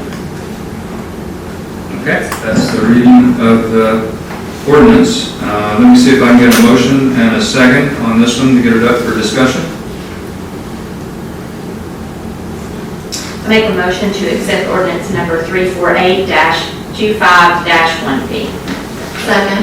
Okay, we've got a motion and a second. Any further discussion on this one, Commissioners? You've heard it. We've gotten public input in support of it.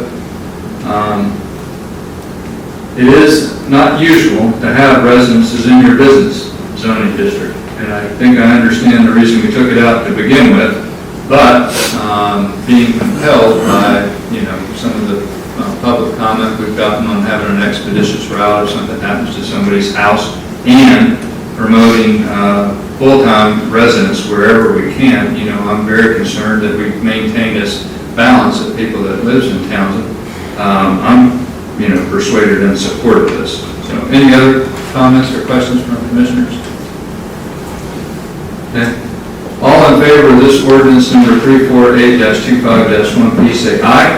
Aye. Any opposed? Okay, that's approved unanimously. Okay. Yay.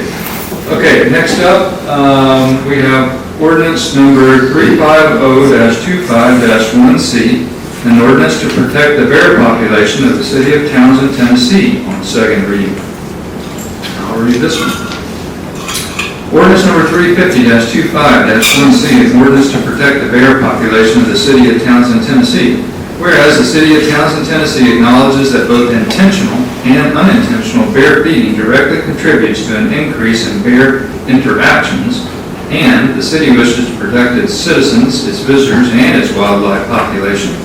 And whereas pursuant to the authority granted in the Townsend Charter, Article 1, Section 4, subsections S and B, S, to collect and dispose of drainage, sewage, ashes, garbage, refuse, or other waste, or license and regulate such collection and disposal, and the cost of such collection, regulation, or disposal may be funded by taxation or special assessment on the property owner.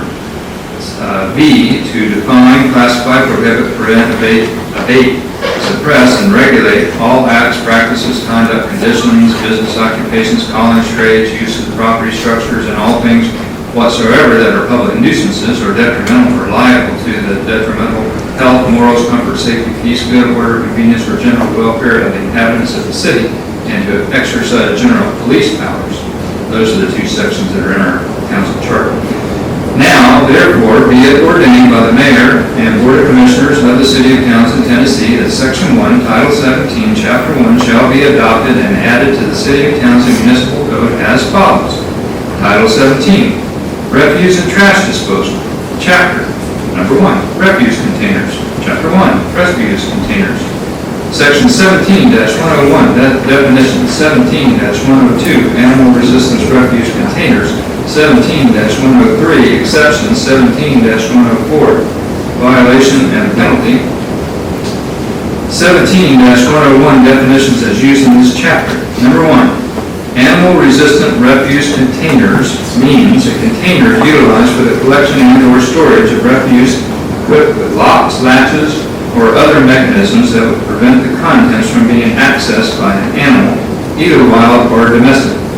Number 2, refuse container enclosure means a structure whose function is to protect refuse containers from being accessed by an animal, either wild or domestic.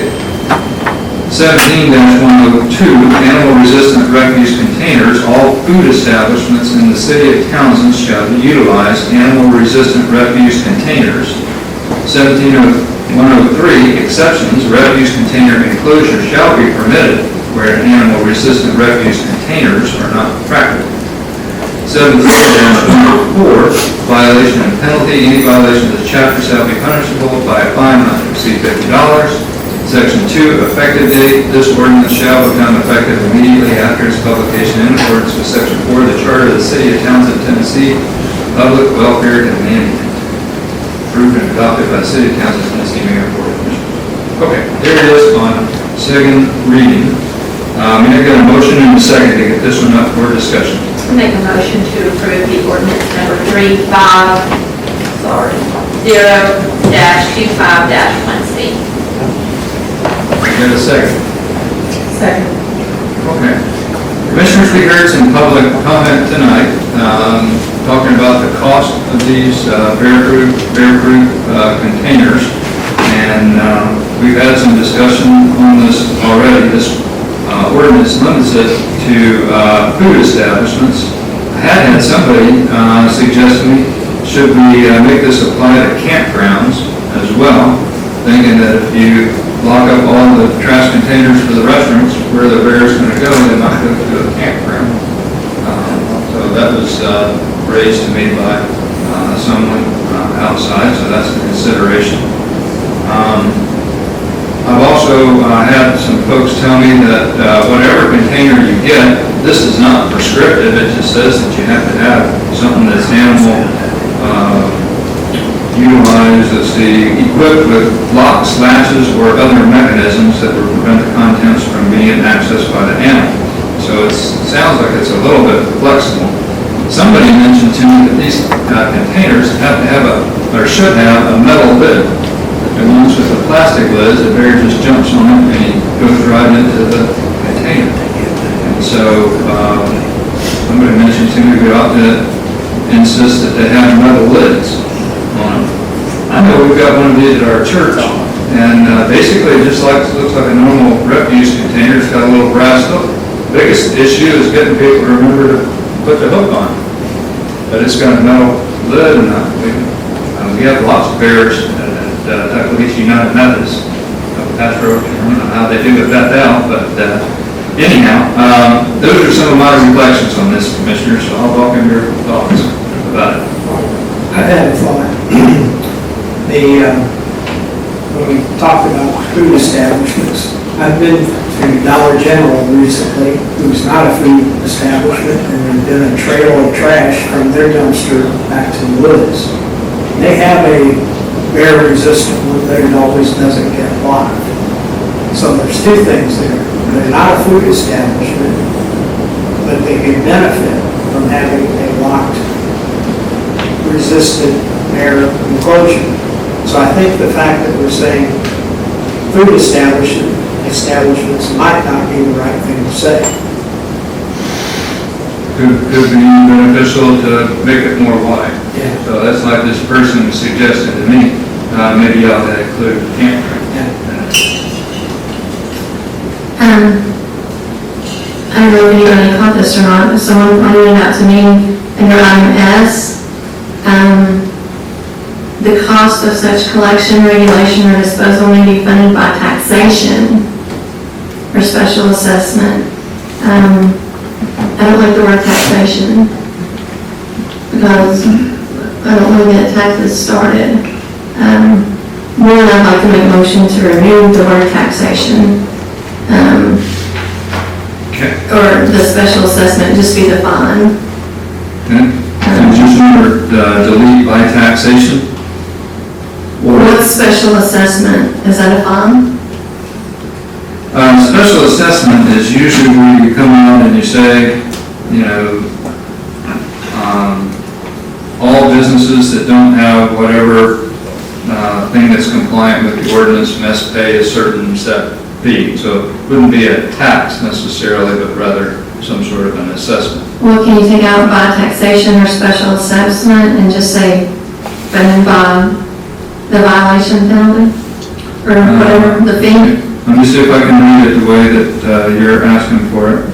The cost of such collection, regulation, or disposal may be funded by the property owner.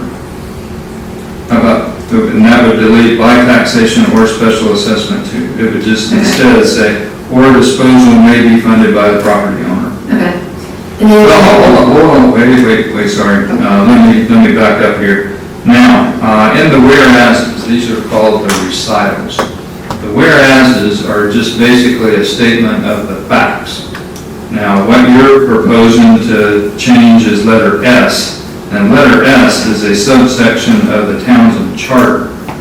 So this is in the recital, this is not in the ordinance. If we want to change the actual Townsend Charter, we have to do that through a different process. We can't make, by adopting this ordinance, we can't make conforming changes in the charter. You see so what the problem is? S and B are already on there? S and B are already in the Townsend Charter. This is a whereas, so this is just basically a statement of the facts as they sit in the charter now.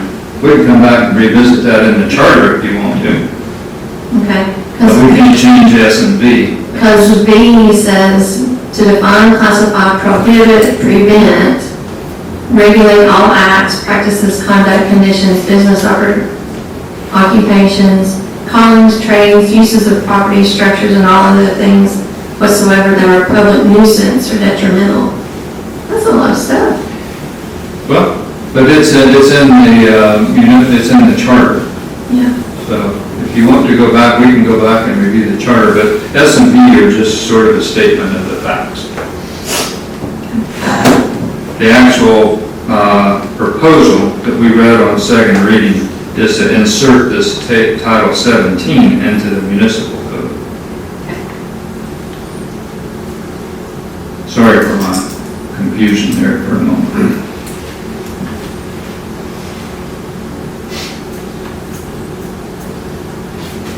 One other thing that I did hear during the public comment is that we ought to incentivize these trash cans. That if we want our restaurants to take them up, or our other business establishments or campgrounds, that we ought to somehow subsidize them or pay for them. Any thoughts on that? It could be a significant cost to certain businesses. And who would pay for that? The city. You're proposing the city would pay for these? I don't know that people buy these right now. Don't they contract with them? If you contract from the trash provider, you ask them for a bear proof and they charge you for a bear proof versus a regular one. They charge you for one with a latch. Mr. Oldham, you want to inform us on this? You buy these or you contract for them? Well, brief history. So TEC down here runs very small containers, and that are you can get bear-proof ones from them. They're tight and small. Waste Management is your economy provider that has like the really big containers, and they do not offer a bear-proof container. They dropped it like 4 or 5 years ago. We worked with ABR for a handful of years trying to get them. And like there's some that come off the shelf, you can do a retrofitted lid to them and that helps, but you're buying that lid on top of the additional, you're renting the Waste Management container, it's the big one, right? And then you buy the lid off, it's not Amazon, but consider Amazon. And you install it yourself, and then there's like a manual component to handle that. So the difference here is that TEC, down here, doesn't pick up regularly enough to handle the amount of waste that does not fit into their trash cans, and Waste Management doesn't offer something off the shelf to fit the need of trash disposal in the city. So we retrofitted our cans and everything with like, 2x4s, latches, and we've done everything like that, but like, it depends on kind of how you interpret what you said here with what latches and what's bear-proof. Because there is a commercially available bear-proof version of everything, but a lot of the ways that just about everyone I know does it is like the Townsend way, the way we all know how to secure things. So it's just, the ordinance as it's drafted, and Mike can help us, it sounds flexible. It says an animal-resistant refuse container means a container, doesn't say it has to be a bear-proof container, doesn't say it has to be a commercial container, just says it's a container that's utilized for collection and or storage of refuse, equipped with locks, latches, or other mechanism that prevent the contents from being accessed. So it sounds like you've already done that. I would like to think that we have, and we've certainly tried to, and I just worry that implementation is like interpretation is open to the inspector who is doing it, and if we're assessed something that is called non-compliant, but we believe it's compliant, what the mechanisms are to dispute anything before it goes to the whole file suit against the reporter thing we talked about earlier. My sense is that this is written with some flexibility in there. My experience, what I've seen as I run around town, when I see a bear in a dumpster, he's got the top open, the door open, and there's no evidence of a latch or a lock or anything on these. And so, it seems like that, to meet the requirement, you could just equip it with a lock, latch, or mechanism. Main thing would be using it. So, if codes enforcement officers call to trash can being pilfered by the bear and there's no lock, latch, or other mechanism, that might be a tip-off there. I don't know if Mr. Hogan wants to comment on it. What you said sounds right to me. If they had not made an attempt. Okay. Sorry, just one more thing about the latches on the side. So a lot of the problem with the container, the dumpsters at the tops, and the reason why we talk about off the shelf versus manually made is that waste management, for instance, won't pick up a can that's been touched by a human. It's got to have a locking mechanism on it that is not manually locked or unlocked. And so that is the thing that we cannot get unless it's off the internet. I see what you're saying. And so the point is that we have metal tops, right? And they're spring loaded, but the bears are strong enough to lift them. And so there are other different, more effective things out there, but the companies won't allow us to retrofit it on. So it's like we do the best we can, but so long story short, if there's flexibility in this and what we're talking about is making a reasonable effort, of course. Reasonable effort is the right thing, of course. It's just nuance in government is always scary. Well, here's what I would say to people that suggest to me maybe you ought to make this for, other types of businesses, campgrounds, is, these ordinances are not static, especially if we put something new in place. We did this with the special events ordinance. Shortly after we put it in place, we went back and revisited it to see is it fit for purpose, is it working like we could. I think, Mr. Oldham, you made some suggestion for revisions in the special events. So my guess is we would implement it in a manner like that. The important thing is for those restaurants that don't have anything, maybe they got a busted dumpster that don't have any lid on it, to try to get them into some sort of compliance with a little bit of flexibility. But then if you take out the restaurants, they're going to go to other places, other businesses, campgrounds, and then if you take those away, then you're going to go to the residents. So there's a possibility that the residents will be forced to buy and retrofit their garbage things in the future, possibly, depending on when it's go. Yeah, well, I think, one of the things I'm reflecting on Gatlinburg, the place where they've had problems with, bear-human interactions. I mean, it happens, from time to time at people's houses. We got bears come through our yard. But the place where you get a high concentration of bears and a high concentration of humans is around a restaurant or some other business. And so, you know, I take the point, Commissioner Heather, you could just be pushing the bears from one place to the other.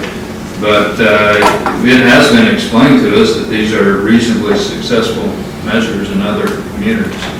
The alternative is just to say, well, you know, if you can't do everything everywhere, to not do anything. I mean, this is a pretty basic start, but I don't want to create hardships on our restaurants, but I do see dumpsters that I think are woefully inadequate to the task. And applaud those places that have, you know, made some effort. And I don't think anybody that's trying to comply, we're unlikely to take, you know, adverse action, you know, especially in a situation like this where it's new. Is there a reason we didn't put all businesses? I think the thought was we were going to start with restaurants and see how that goes. Because that would be the place. Campground stuff. I mean, campers are cooking outside. They're not always close, maybe not close by to a bear-proof dumpster, and they might leave their food out, or some campers even take their trash inside their camper and wait till the next day. I mean, it's kind of a common sense thing for me, like, but then again, I'm just saying I think everybody should have some sort of bear-proof container, but I don't want the residences to be forced to buy them either. So like, when I say all businesses, like Dollar General, for instance, if they're throwing away food that's in their, I mean, they have a grocery section. I mean, they might be throwing out expired food or something. It says food establishments, so it doesn't say restaurants. It says all food establishments in the city of Townsend. So I would think that this would be a restaurant or a grocery store. If you've got food and you've got a dumpster, I would say this might apply. Food establishments, grocery stores, food establishments. I think campgrounds should too. We can add campgrounds, or we can sort of see how it goes with food establishments and add campgrounds later. Just because campgrounds there's people camping, cooking outside, and it attracts people. They're gonna have trash outside. You hope that the campgrounds have bear-proof dumpsters, but maybe not all of them do. Okay. Do we want to add food establishments and campgrounds to start? Or do you want to just stick with food establishments? What's your request, Commissioner Satterfield?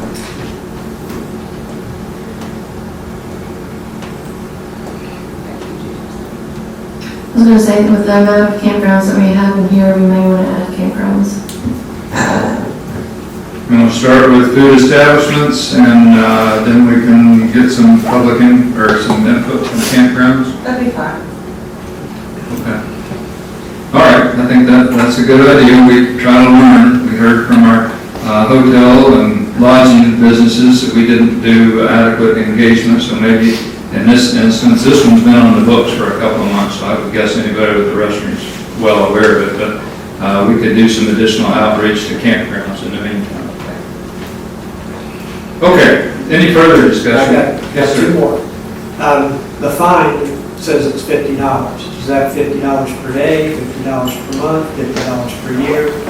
I suggested say $50 per week. That's a suggestion. I think you have to define. I think we're limited, Commissioner Jenkins, by the state on this, and we've had it explained by the city attorney. Commissioner Martin did the best job, I think, recounting the explanation. All right. The guidance for the fines is, it's set by the state, and we can only impose it on a certain frequency depending on. Okay. But it could be worthwhile to go through and make sure that all of our language is consistent. We use the same verbiage everywhere.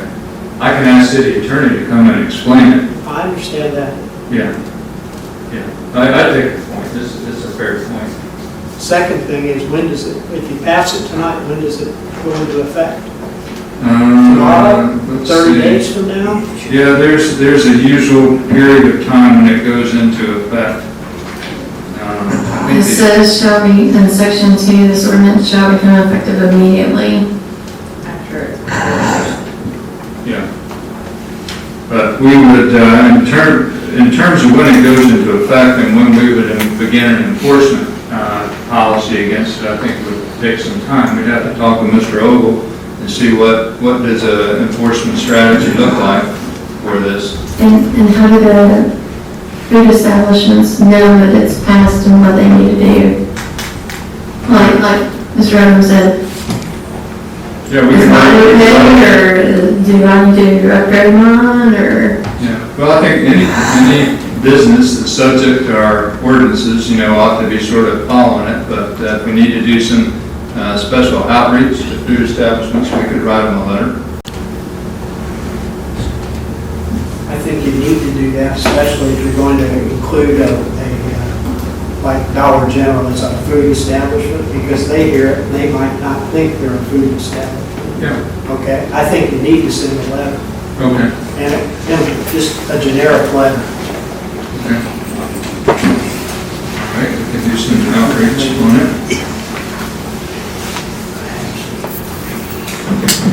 Okay. And we're going to do outreach to campgrounds to see how they might feel about it. So we're going to do outreach to the regulated industry, the food establishments, and we're going to do outreach to campgrounds. Put that on our to-do list. If this ordinance passes, we'll do this. I guess we can do that outreach to campgrounds either. Okay, commissioners, any further discussion on this? Okay. All in favor of ordinance number 350-25-1C, say aye. Aye. Any opposed? Opposed. Okay. The motion passes on second reading with 4 yeas and Commissioner Hedrick opposing. I apologize for being on my phone. We were in meetings today and I did not get the ordinance number 381-1251C printed, so I was printing it. I apologize for being on my phone. Mr. Jones went and got it off the printer for us, so I apologize for the cell phone and everything. No apologies necessary. We're adapting to our recent realities and look forward to when we're fully staffed by our wonderful city staff. Rudy, I had one in mind. Oh, okay. I'll put one in mine, I guess. Did you Yeah, have I one? got one here. Did you get one? Okay, you're better than that. Oh, okay. All right. Okay, Commissioner, let's go for the next one. We're not going to stay till 11 o'clock, hopefully not till 10 o'clock. Let's go for next item. This is the last item under unfinished business, ordinance 351-25-1C. An ordinance to amend Title I of the Townsend Municipal Code regarding Board of Commissioners, adding the role of parliamentarian to the Board of Commissioners on second reading. This one's shorter. I might be out of here really soon.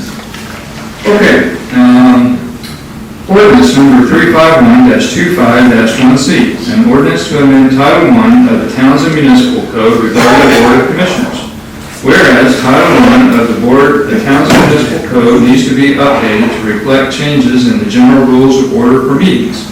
Now, therefore, be it ordained by the Board of Commissioners of the City of Townsend, Tennessee, that Section 1, Title I, Chapter 1 of the Townsend Municipal Code is amended by adding the following to existing Section 1-103. Section 1-103, General Rules of Order.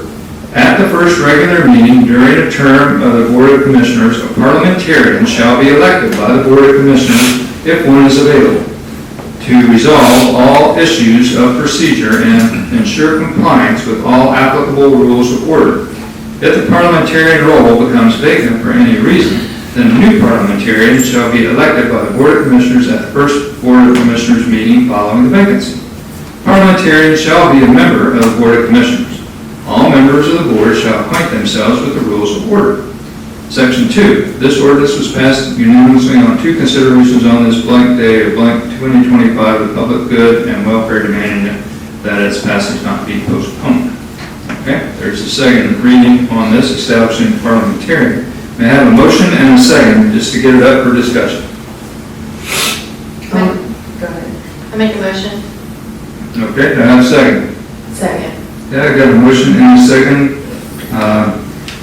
Commissioners, you've heard my thoughts on this. I think it would be useful to have a parliamentarian, someone whose particular responsibility, and I know you all have lots of responsibilities. In addition to being a city commissioner, you take on so many different roles, and I'm grateful for all that you do, and serve as our community. This would be an additional role for somebody on the Board of Commissioners, but I do think it would be valuable to us.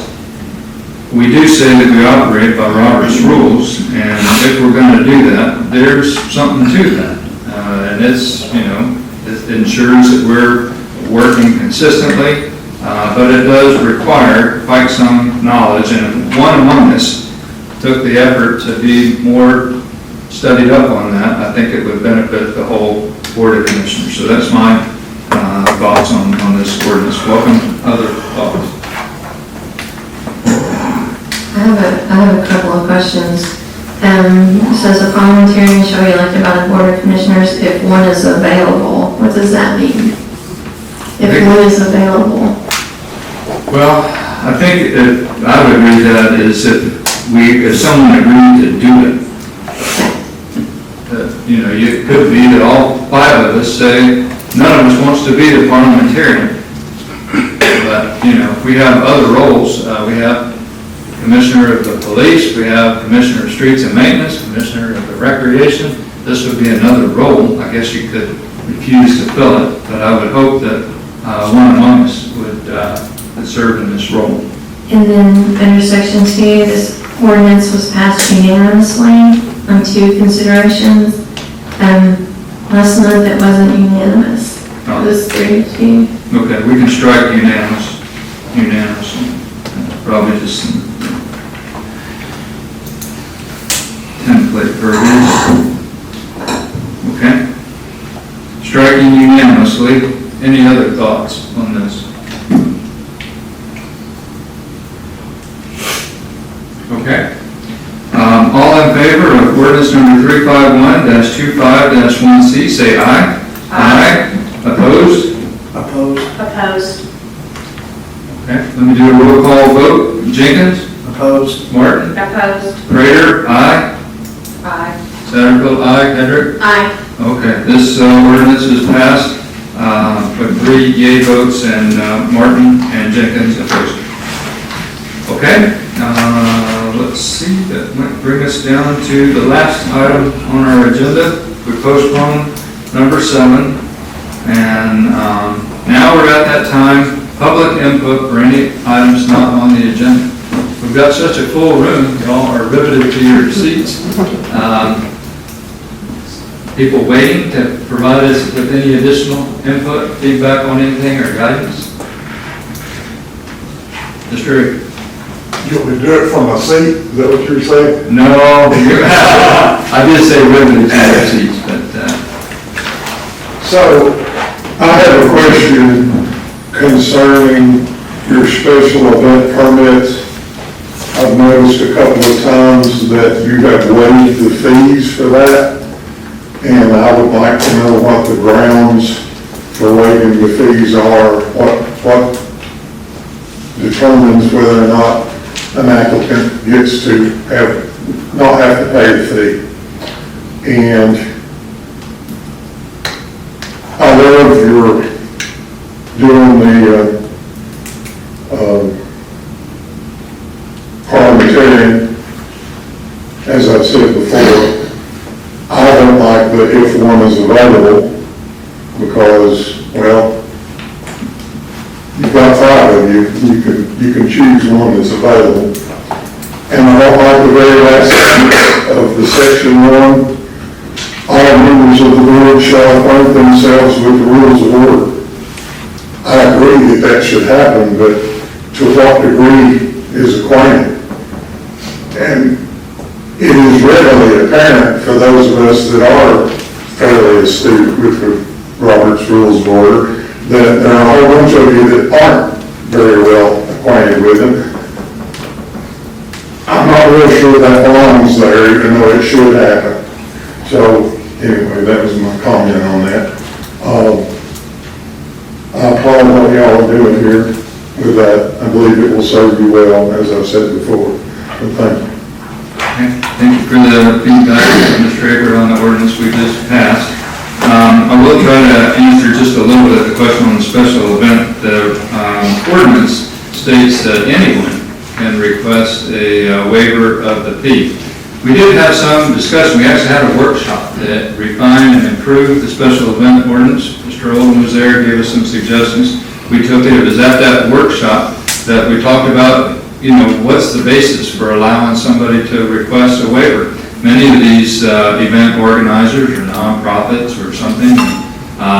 We talked about, who could do it as a 501c whatever, or could it just be anybody? And people came up with a sufficient number of cases that we just left it flexible. So it's in the ordinance that anyone could request it. So you could be multi-millionaire in here and still request a fee waiver, but I think commissioners would, try to use their judgment on that. Okay, commissioners, thank you very much. Citizens, thank you all so much for hanging with us. That concludes our public input on the agenda. Any other business, commissioners, you'd like to accomplish tonight? You've had a long day. You have my sincere thanks and gratitude for a very, very long day, but I think it was an important day for our citizens. And we got a lot done, so thank you all very much. I'll entertain a motion to adjourn. Make a motion to adjourn. Second. Okay. All in favor? Seconded by Commissioner Hedrick first. He was quick. All in favor of adjourning, say aye. Aye. Any opposed? Okay. Thank you so much, Virgil.